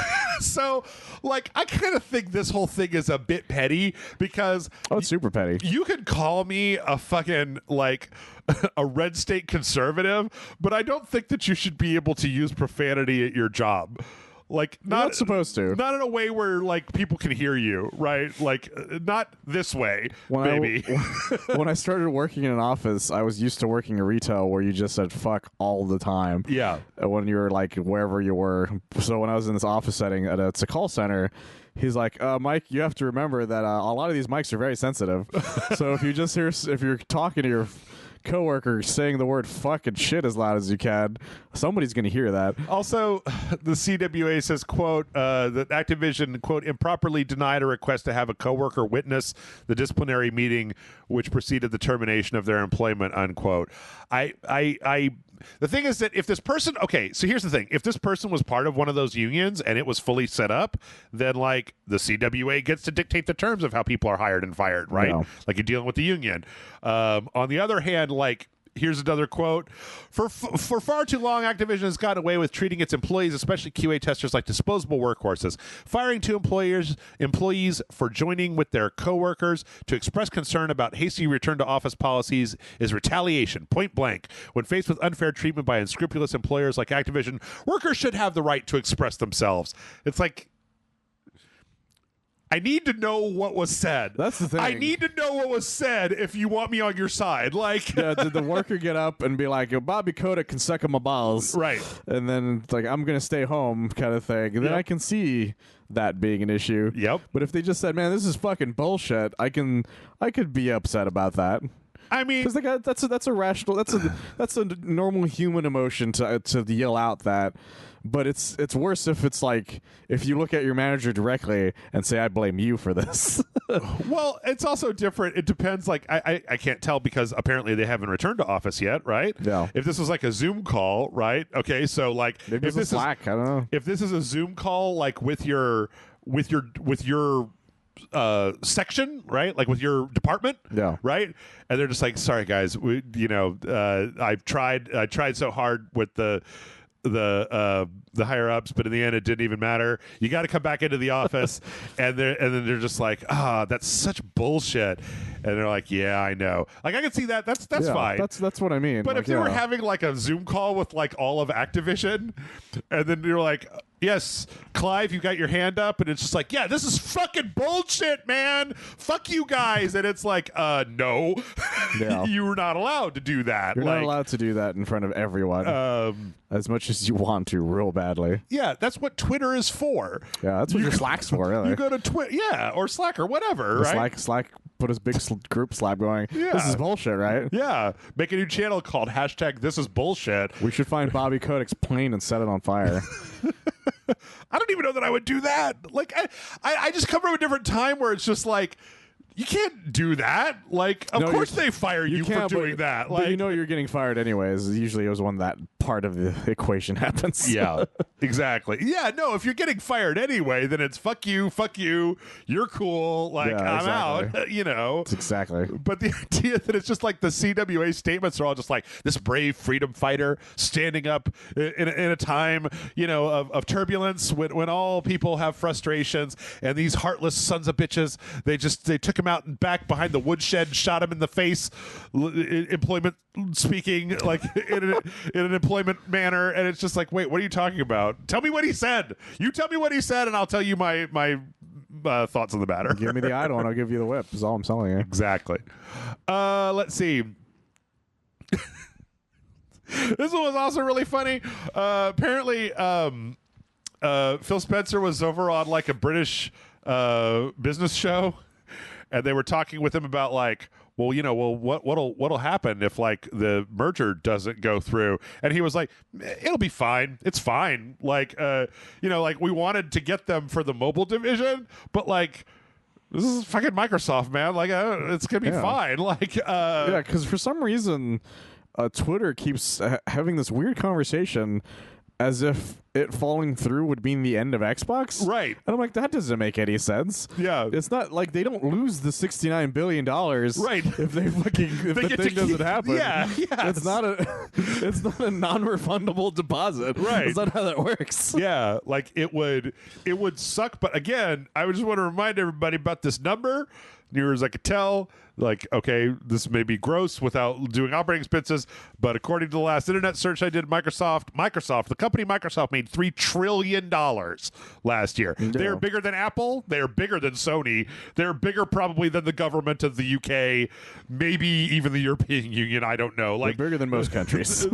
They're bigger than a lot of things, and like, yeah, it's gonna be fine. But like, I really like this because this made a certain news on some websites where they're just like, yeah, Phil Spencer just said like he didn't even care, and it's like, well, yeah, man, like, yeah, it doesn't matter like if it goes through or not. It's like me getting an eBay bid that failed. Like, it would be nice for Microsoft if they could rake in that Call of Duty money, but you do realize that Microsoft is raking in that Skyrim money, right? Like, they have Bethesda. They're going to be fine. Starfield, Elder Scrolls 6, whatever Tim Schafer comes up with, fucking, Outer Worlds 2, like, they're fine. They could make Fallout New Vegas too. Yeah, that is a license to print money right there. Like, they can do so much shit right now. Yeah, and this was just them trying to get this big company to get a lot of their experience at certain things. Really, they wanted the mobile division. That's what they keep saying. And that's why they were so nonchalant to being like, dude, I don't give a fuck what happens to Call of Duty. Right. I really don't. That's what I think must be the most like irritating thing in the world for Phil Spencer and some of the people at Microsoft, where they're just like, I don't care. Like, could you guys just carve out King? We'll just buy King. I don't even want this anymore. At this point, that's what they should do. Like, Sony's like, what if they take Call of Duty away? And they're just like, we don't want to do that. We don't want to. What do you want me to sign? I'll sign whatever you want. I'll sign whatever you want. I will sign it in blood. Right. Just fucking stop it. Yeah. I don't want Diablo 4. Fuck Diablo 4. Like, they don't fucking care. Like, I want that cell phone money that the kid. I want that Candy Crush. I don't even want it for the game. I want it for the to the mobile market, to put Microsoft shit on the mobile market. Like, it's really funny what's happening in this whole fucking thing. It's one of my favorite. It's the most entertaining thing that's been happening in gaming, because all the other Activision Blizzard news is sad. Yeah, this is just like a fun game show. Yeah, it's like the real world. Exactly. Or World Rules. Wait, hold on. I do have another Xbox story though, Michael. This is kind of interesting. If you're a Verizon customer, apparently you can buy an Xbox Series S for $150 right now. Yes. It's like if you're a wireless subscriber, there's like this promo program that Verizon has that until April 30th, like everybody gets auto enrolled in it if you're a Verizon customer, and you can get an Xbox Series S for $150, which, like, I thought about buying one today because I was just like, well, do I need one? No, but like, it's $150. Like, I've spent more on dumber shit. I have spent way more on stupider. I spent more than that on pirate instruments, for fuck's sake. He did. I spent more than that on my rice cooker. Like, I almost bought a PSVR 2 not that long ago. I kept staring at it. I'm like, no. Yeah. Not today. Yeah. Maybe one of these days. Yeah. But not today. Not today. But yeah, seriously, $150. Plus Game Pass, like, yeah, that's not bad at all. Comes with a controller, like, doesn't have the disc or anything, but like Series S will do 4K. So yeah, I think the only thing you would need is the expansion data thing. Oh yeah, if you want to have a bunch of shit installed. Those things are very expensive. Yeah, that's the only thing that would offset the expense. Yep. But yeah, that's a hell of an entry point. Especially, I wonder, because don't most Series S's come with at least like 2 or 3 months worth of Game Pass for free? I don't know. That's the thing. I never bought one of those. When I bought my Series X through financing, it came with 2 years of Game Pass, but I don't know if that's the same thing or not. Yeah. Anyway, I mean, like, hey, even if you've got a PlayStation, like, having that Series S is good for just backwards compatibility through Game Pass, and there's a lot of cool stuff that you could play just from using that thing. Yeah, like, it's not going to make all the latest shit look super good, but you know. But on the other hand, everything that's on Game Pass or everything that comes out does have to be able to run on the Series S. Yes, which actually is the reason. Fortunately or unfortunately. Yeah, which is actually the reason why. So last week we talked about how Baldur's Gate 3 is coming to the PlayStation 5. Yes. But they didn't talk about the Xbox, and they said that that's not because of any exclusivity deal. It's just because right now they're having difficulty literally getting the split screen co-op to work on the Series S. Yes. Like, that is why it has not yet been like fully announced. and probably why it's going to lag a little bit behind the release of the PlayStation 5. Yeah, that was the reason. One of the reasons I brought up the potato argument. Yeah, because that was the argument, or a Rocksteady developer was telling people as to why Gotham Knights didn't have a 60 frame per second mode. Right. Because they're like, it has to work on everything, including the Series S, which in his words were, it's a potato. And so he's like, you can tell he's bitter about it. I don't know, man. Gotham Knights had more problems than the Xbox Series S. Yeah, but the funniest part is he was a Rocksteady developer. He wasn't even like a WB developer. Yeah. So he would be more upset. He probably was upset more on the Suicide Squad aspect of it. Yeah. Kind of thing. And so he's just like venting. But this isn't the first time the Series S has been thrown under the bus. Yep. But I think it may accidentally cause some issues though later down the line if this keeps happening. Sure. I mean, I guess what the problem is that, like, technically, since these are all PCs, you should technically be able to just like crank down like detail levels to get it running on the Series S. But like, if that makes the game look like Cyberpunk 2077 on the PS4, then like, why even bother putting it out on the Series S? Yeah, because one of the selling points of the Series S, they're like, it's like having a Series X kind of thing, but discless. Yeah. But it turns out that is not the case, and they just straight up lie to you. Yeah. At least according to what's going on with this and some other stuff. Well, speaking of Suicide Squad and the Justice League, we also got the news last week that Suicide Squad Killed Justice League is always online. Everybody's favorite thing. It's always online, even if you're playing single player. It's always online. Yeah, if you disconnect, well, then you're fucked, bro. Yep. It's funny how I think that this used to be a lot bigger news. In fact, we talked before about what was the last time we talked about this? Was it Gotham? Oh, the single player Gotham thing? Knights? Yeah, the fact that it had to be online. I want to say that happened. I know the Evil Dead game. Redfall was the last one we talked about. The last one. That used to be just like I remember when the gamers used to be outraged. How dare you, sir? Well, the thing is that there are still a lot of people that are outraged by it. Yeah. Specifically, they're still very vocal. It's just that you won't see it hit the general public the way it used to. Yeah. There's a lot of people I read on the comment sections of stories like this and Twitter that are just like, I was really interested in this, but now I'm 100% not interested. And I think in this case, it's more because it's the final nail in a coffin, right? More than it is like the beginning issue. Yeah. Because even with Gotham Knights, that wasn't a beginning issue because it still looked like what they thought it was going to be, just not the way they thought it was going to be. Sure. Where this was like, this game looks like a real bad time. Right. And now I can't even play it by myself without the internet telling me to fuck off, kind of thing. Yeah. So it's unfortunate. I don't know, man. Like the argument anymore that your console needs to be offline, I don't know. It's just I'm always online, so like it doesn't really affect me all that much. I get it. I get that there are certain gamers that are in certain circumstances, but like what percentage of people have their internet that's constantly going offline? Like, well, the main argument that always happened, especially during the original Xbox One argument, was armed forces. Right. Because armed forces, I remember that. Like taking the consoles. Like, for instance, I have a modded PS2 only because my brother bought it when he was stationed in Saudi Arabia. Mm-hmm. And so he needed to come, and he wanted to play video games when he was out there. So sure. It kind of fucks them over, but that tends to be the main argument nowadays. Yeah. Because, like you said, most people are online now all the time because a lot of times, especially post-COVID, they need it for their job. Sure. And so it's more widespread that a person has an internet connection more so than they don't. The only issues the things that people are worried about when it comes to this, though, is that whether or not it's just going to force you to stop playing the second it's offline. Right. Because that happens with the Evil Dead game, for instance. And so that could be a major issue for a story-based game. Yeah. So, yeah. I don't think it's story based. It's fucking Avengers. Like, yeah, but there's a big story. No, I know. You don't want to be in the middle of a long level and then fucking. I know, but I'm now convinced. Like, I'm not 100% writing this off, but after everything you and I have talked about, because Avengers can be played offline. Sure. I have I've come to the conclusion, like when we were talking about Redfall, when we were talking about this story with Redfall, or we were talking about the last time they showed that big chunk of Redfall, I am pretty much at this point convinced. I'm still going to try it. But I'm pretty much at this point convinced that it's like, oh, that no, they did that thing where they lied with Suicide Squad. Like, yeah, you can play it by yourself. It's a great single player game. It's not. It was made to be played online with 3 other people. 100%. And you're going to play it by yourself with a bunch of bots, and it's going to feel hollow and shitty and empty. And it's going to be like, no, this isn't as fun.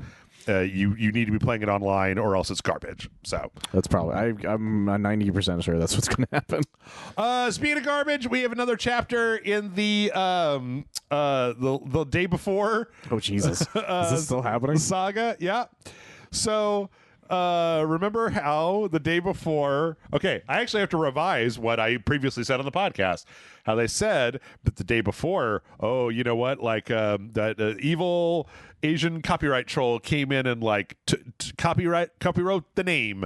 As soon as we announced it, they went and they copywrote the name for it. This week we found out that is 100% not true. What did you say? It was like a calendar thing or something? Yep. What actually happened was this. So let's see. There's a Korean calendar app that used the name, and that the registration for that trademark was made in 2010. Oh shit. Okay. The thing is that what they didn't have were worldwide rights. So they were in the process of trying to get worldwide rights, but then this game announced this, and so the maker of this calendar app accelerated their process of being like, I have got to get these rights because these guys are trying to take the name of my app away from me. And then fucking the day before guys came out with their we will fight them in the comments, we will fight them on the beaches, like all, oh, this negativity shout out stands, sir. And it's like, so the Korean guy that made this calendar app is like, nah, bro. I super proceed the shit out of you. Yes. So go away. Yep. So just come up with a new name, guys. Yep. So yeah, the day before tomorrow. I don't know. CEO Lee Soon-jae said they first registered the trademark in Korea all the way back in 2015. Sorry, 2015, not 2010. And also claimed they currently hold the trademark rights for the name in Korea, United States, China, Russia, Japan, Vietnam, and the European Union. Their application was granted in August of 2022, but they have been around for quite a bit longer than that. Yeah.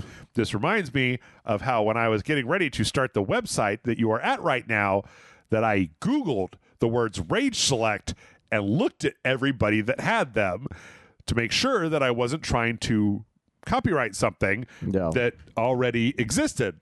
Like those guys that run that loading bar website that currently, I believe, still exists, that existed at the same time that there was another loading bar. So that's funny. Anyway, yeah, so these guys are clowns.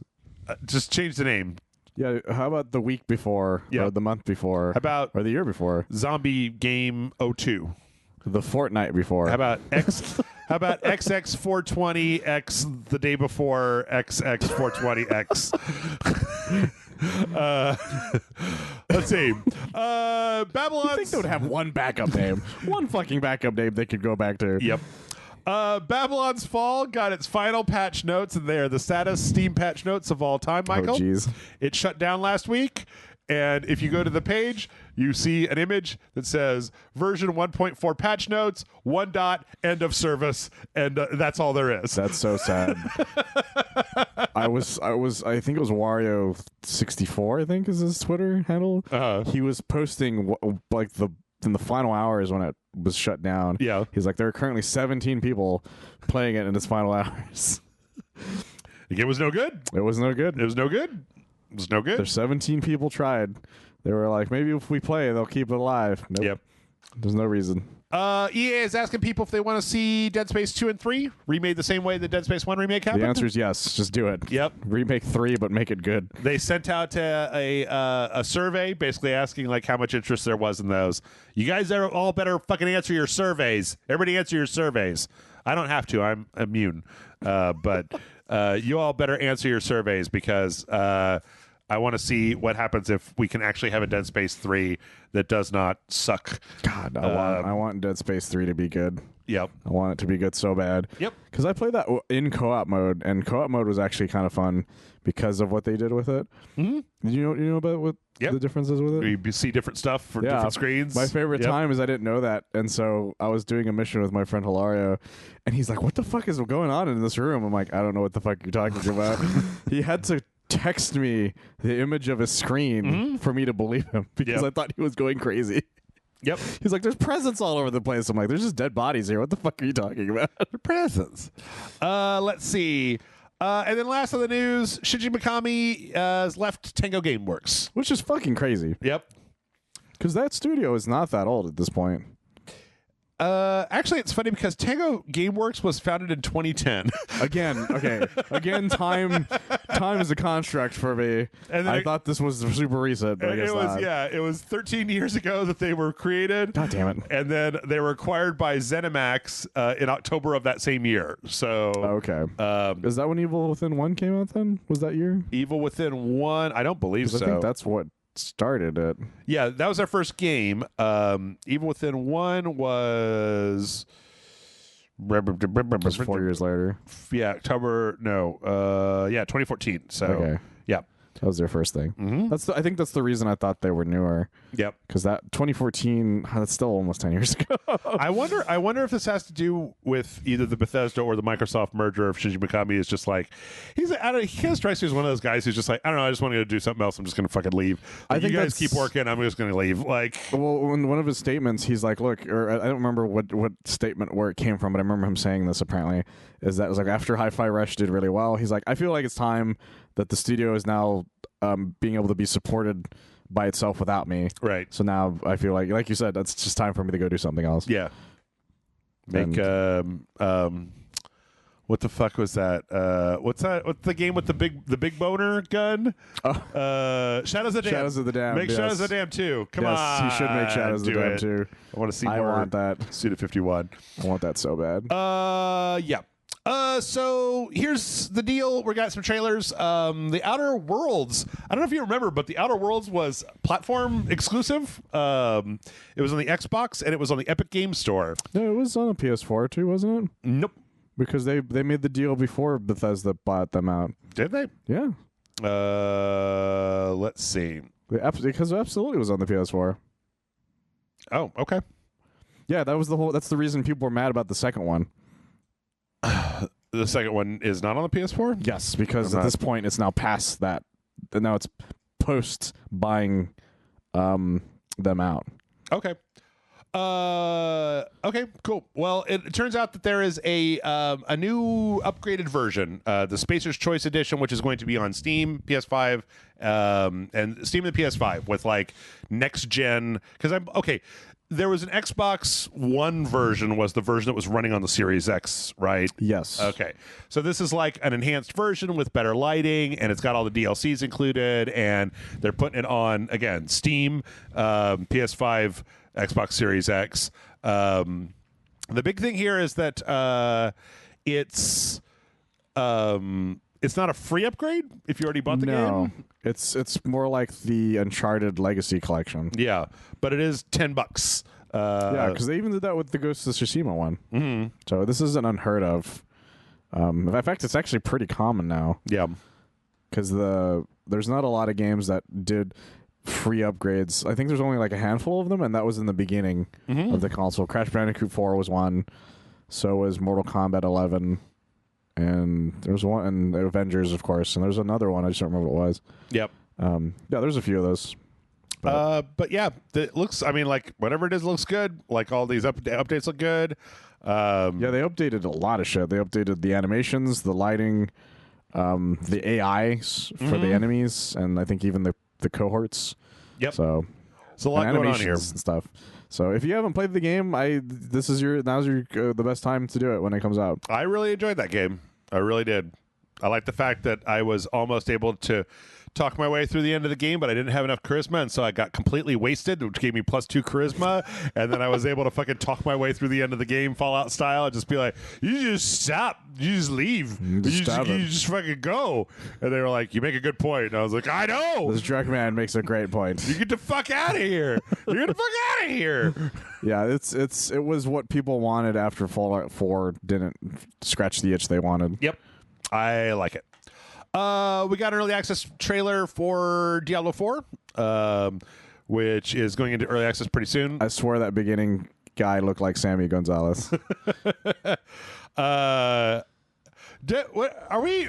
Is anybody excited about Diablo 4? I feel like I don't hear dozens anybody. of them. Yeah, Jeff, dozens. Like, no, they're excited. It's just that they're not silenced. They're being overrun by the sheer amount of people who just hate everything Activision Blizzard does nowadays. Sure, I think that's what it comes down to. I think it'll do fine. Yeah, it's just probably not going to do the gangbusters that they originally wanted it to do, like the previous one did. Yeah, yeah. They've just pissed off too many people. Yep, I think is what it comes down to. But it's true. Then again, the internet is just the vocal minority a lot of times. We've been proven that time and time again. Yep. So who knows? Who knows? Well, I guess we'll find out. The general public probably doesn't even know what's happening with Activision Blizzard. Almost certainly.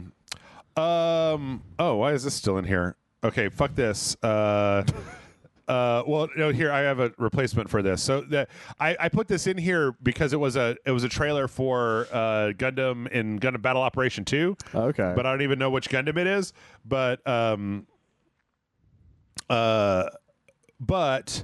I have a better trailer because Gundam Evolution, not Gundam Battle Operation, but Gundam Evolution is getting heavy arms. Oh my god. Oh my god. Oh my god. Oh my god. Oh my god. Oh my god. Oh my god. So holy shit. Holy shit. Oh my god. I'll flip forward to where it's going on. So. Oh, and it's this fucking Endless Waltz one. Yep. Oh my god. Oh my god, Jeff, you have no idea how fucking happy this makes me. I do. Oh my fucking god. I remembered. That's why I brought it up. He's beautiful, Jeff. Yeah. He's fucking beautiful. I like the fact that I'm gonna main the shit out of him.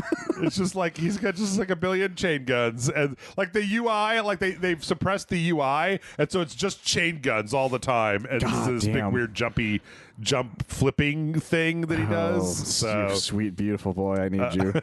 I need you so bad. Hey, look everybody, we got Michael to play Gundam Evolution. Well, I started it, but I was like, I'm okay with some of these Gundams, but this game needs some heavy arms. Yep. And it turns out there he is. And he's beautiful and he's gorgeous, and I need to play this game with him immediately. There you go. Yeah, because also is the gun tank already in the game? This trailer makes it feel like the gun tank wasn't already, but I thought it was. It was in the game, as far as I know. I think it's just because it also has like a Gatling gun thing. Oh, okay. Because there was a joke before this ever happened about when they were announcing the original lineup.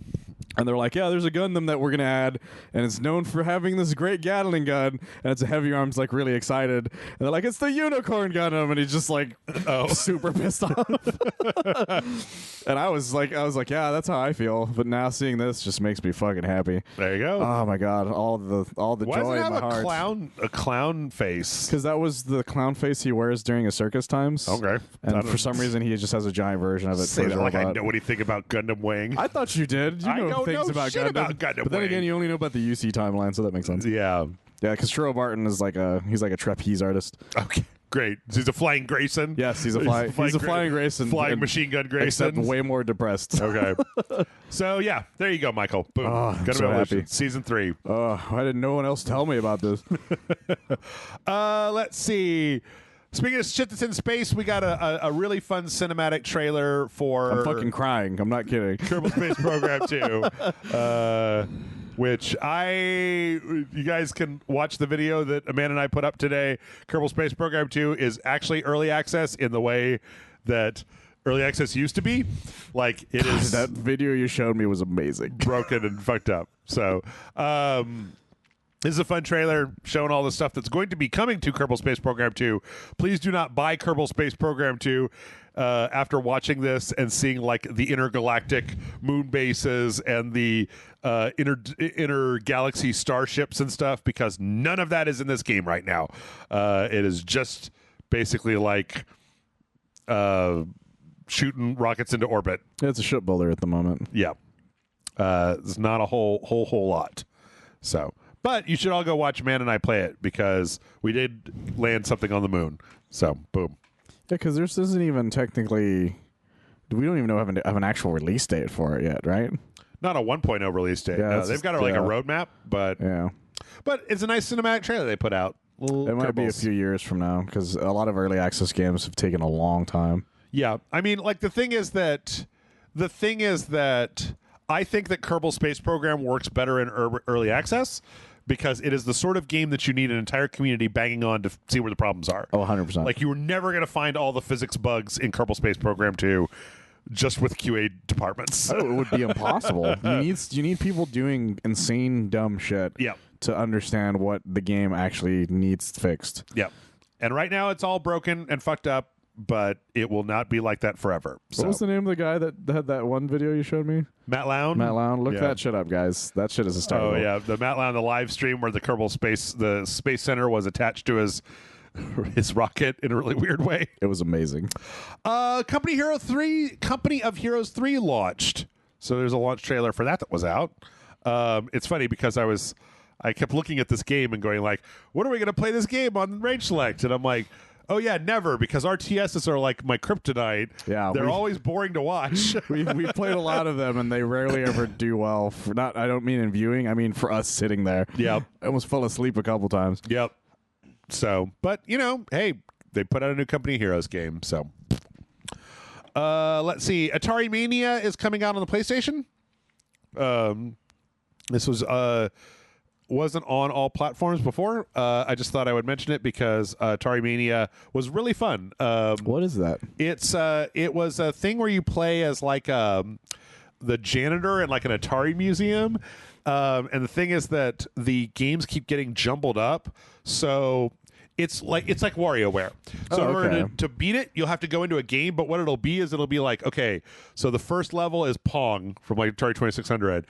And the second level is like Yar's Revenge, and the third level is Pong, but you're playing the Yar's Revenge bird, and then the fourth level is like now the tanks are in Pong or whatever. So like it'll mash up a few different games, and then you just have to play like 5-second mini games of Atari games. That's pretty cool. Yeah, it's actually got really high score. It's got kind of a cute art style. It's got a little meta story about there's like this glitch in the museum that's kind of eating the games, and so you've got to go in and save them by playing through these little glitched out sections. That's a lot of fun. So yeah, good for them. Good stuff. I don't remember. I think we did a Patreon video for it. So sure Amanda and I played it on Patreon. But yeah, it was fun. And then last on the trailer parade, Sifu has an Arenas expansion that is coming out. Oh, and that's cool. Got a release date. So this is. Does it turn it into a fighting game? That's right. I'm still bitter about that. It's always a fight. It's always been a fighting game, Michael. I don't know what you're talking about. March 28th, and it's going to have a bunch of different like game modes. So capture, survive, like time attack, score attack, like all these different little arenas that you can kind of go through. But then the other thing is that it's also coming out on the Xbox. Because it's a PlayStation exclusive. And I think this might have also been. Is this one also one of those coming to Steam? Yeah, I think so. Available on PC, PS4, PS5. Yeah. Okay. So then, I don't know if it actually is coming to Steam. Well, I think it is. I just don't remember when, because that happens a lot with these. Oh yeah. Never mind. I just don't know when. Yep. It's coming on Steam. Sorry. It's probably the same time as the Xbox One. Yeah, March 28th. It's definitely an exclusivity deal thing. Yeah, because this game has been out for a while now. Mm-hmm. Been out for about a year. I remember it was one of those early last year games. It was, and it was amazing. It was really, really good, and there was so many things that people were discovering as it progressed. It was relatively amazing until I beat it, and then they were like, "Okay, now go beat it again, but beat it harder. Don't kill anybody this time." Like, you go to hell, Sifu. Yeah, but then they added the easy mode, so that's nice. Yeah, that's true. They've added a lot to it. Maybe I should go back and check it out. Let's see. Not a lot left to the podcast this week. That Atlas Fallen RPG got a release date of May. Oh, that's interesting. Do you remember that? That's the one that I do. Deck 13 is making. It's like a sand RPG. Everyone was talking about gods and shit for like 3 minutes. Yeah. We only really got like a cinematic trailer. They did put out some new screenshots for it. So, and they look like a lot of God of War with sand. Yeah. Which could go either way. Good or bad. Who knows? Because God of War had a lot of sand. Who knows? Wolf Among Us 2 got pushed back. Pushed back to next year in order to basically avoid having to do crunch or put out an unfinished game, is what they talked about. Yeah, they decided to swap it from Unreal 4 to Unreal 5 in mid-production, which is a bold strategy, Cotton. I mean, I think Unreal 5 runs really well on a lot of the new systems, so I'm glad that it'll have that flexibility.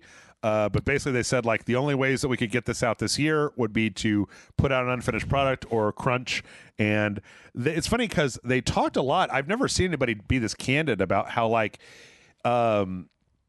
This is their CEO talked about how it was really difficult for them to staff up because of how much hiring was happening in various tech sectors during the pandemic. Like, Telltale Games was a name that was not trusted anymore. Yeah. After ironically enough, having a lot of crunch and a bunch of shit that just happened. Yep. That killed the last version of it. So it seems like it took them a lot of time to put together a team that they didn't want to just like then burn that team to the ground by crunching them for 6 months, and then they all got burned out and quit as soon as it was over. Yeah, they're just getting their legs back basically, and The Expanse is coming out this year, and they don't want that to already be their last game. Yep.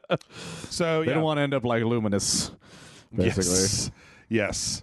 They also talked about how apparently, like, the Wolf Among Us 2 is going to be episodic, but they're not going to be like making the next episode as soon as they put the first episode out. They're going to be like way further ahead in development. So like, yeah, this is the reason why they don't want that. Why it would need crunch. Yeah, because if it was just per episode development, it probably would be a lot easier to do. But they're trying to do giant chunks of it at a time. Because, like you said, they want to shorten the period between episodes. Because there's so many games out now, you want to hit when the iron's hot. Yeah. So that makes a lot of sense now. Yeah. And then last but not least, got some fun stuff.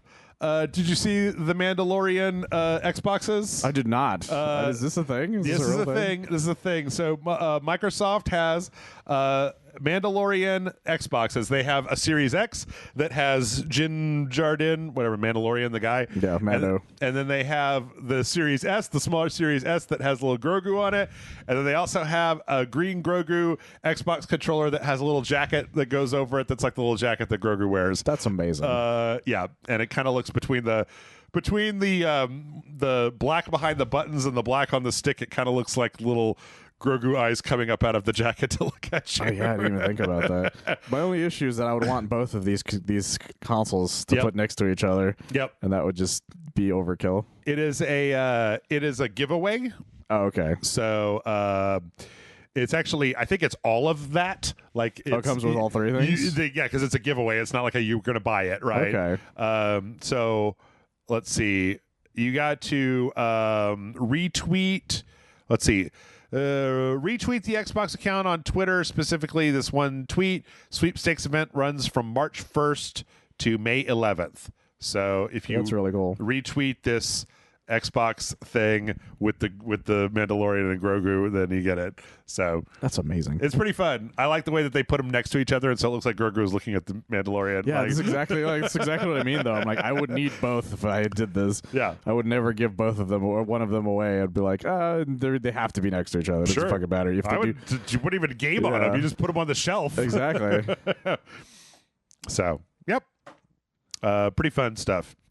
Also in cute news, there's an official Tunic plushie. Oh. So if you want to get the little fox guy from Tunic, this is from I forget where it is. Saber Murphy? Saber. Is that the person that made it? That's the one who designed it, apparently. Is designed.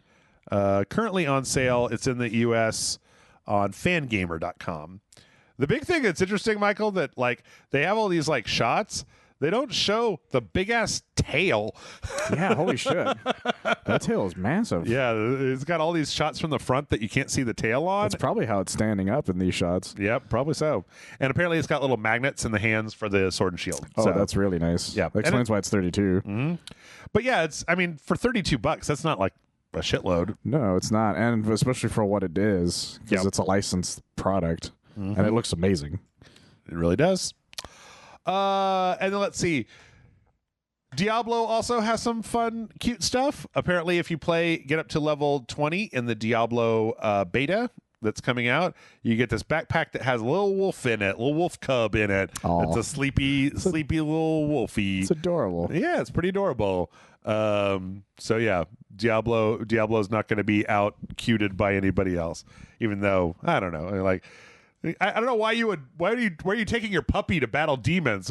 Why'd you just You couldn't find a sitter, Jeff. Leave him alone. Okay. Get off his back. Okay, fine. Unlike the dog stays on his back. The dog stays on his back.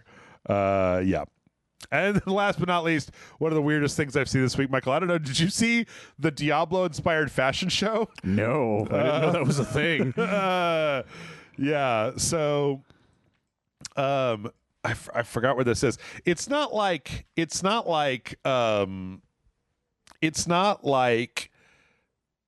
these are inspired by like the themes of Diablo. Okay, it's one of those. So like they didn't walk out in a cosplay kind of thing. Yeah, it's not cosplay. It's like although that one could borderline be it. hot couture fashion designer that was doing like these weird outfits based on like their ideas about Diablo. That's fun. And it's very strange. I love this world that we live in because all the giant nerds now have positions of power and they're using it for dumb shit. To make Diablo cosplays. Big Diablo fashion things. Yep. Or wrestlers making like outfits based on like their favorite animes and shit. Did you see that? Was it you that reposted that that fashion shoot with what's her face from the White Lotus? Yes. There was a tokusatsu. That's exactly, yeah. Jennifer Coolidge tokusatsu. Yeah, she had all these like great tokusatsu photo shoot that she did. That was just fucking amazing. Look that up, you guys. It's I forgot what the magazine it was for, but yeah, it's fucking great. Yeah. Toku. I should be able to find it. There we go. What was it for? Yeah, there it is. W Magazine. W Magazine. Yeah. That's a lot of fun. It was pretty cool. It was pretty fun. Is this not all of them? There's some further down. Some further down. But yeah, it's kind of crazy. It's kind of crazy. And that's our show for this week. Thanks, everybody, for listening. Michael, why don't you tell the fine folks on the internet where they can find you when you're not over here helping me run down all the crazy news? You can find me at bellalostsouls.net. In fact, some of the articles that we talked about, I wrote a small article on as well. I do their video game news every Monday through Friday, 8:30 a.m. Central Time. All right. And that's it. That's another podcast. God, this is such a weird thing. I don't know how anybody got convinced to do this Jennifer Coolidge tokusatsu thing. She's got the money, man. Anyway, that's it. That's the podcast. I hope your week is good. I hope you come back and check out all the rest of the videos. It's I'm going to give everybody a secret sneak preview. So most people don't know, Michael, that the week of RageSelect doesn't start really until Wednesday because we record stuff that comes out Monday, Tuesday, usually on like Friday of the week before. Yeah. So everything that's new on RageSelect comes out starting on like Tuesday, Wednesday, and I'm super excited this week because we've got a whole week worth of crazy Metroidvania shit that is happening. God, I'm really excited for next week. Super focused on everything coming out next week. So make sure to watch that, like and subscribe, and I don't know, do other stuff, live your life. Fucking watch Knight Rider. God damn it.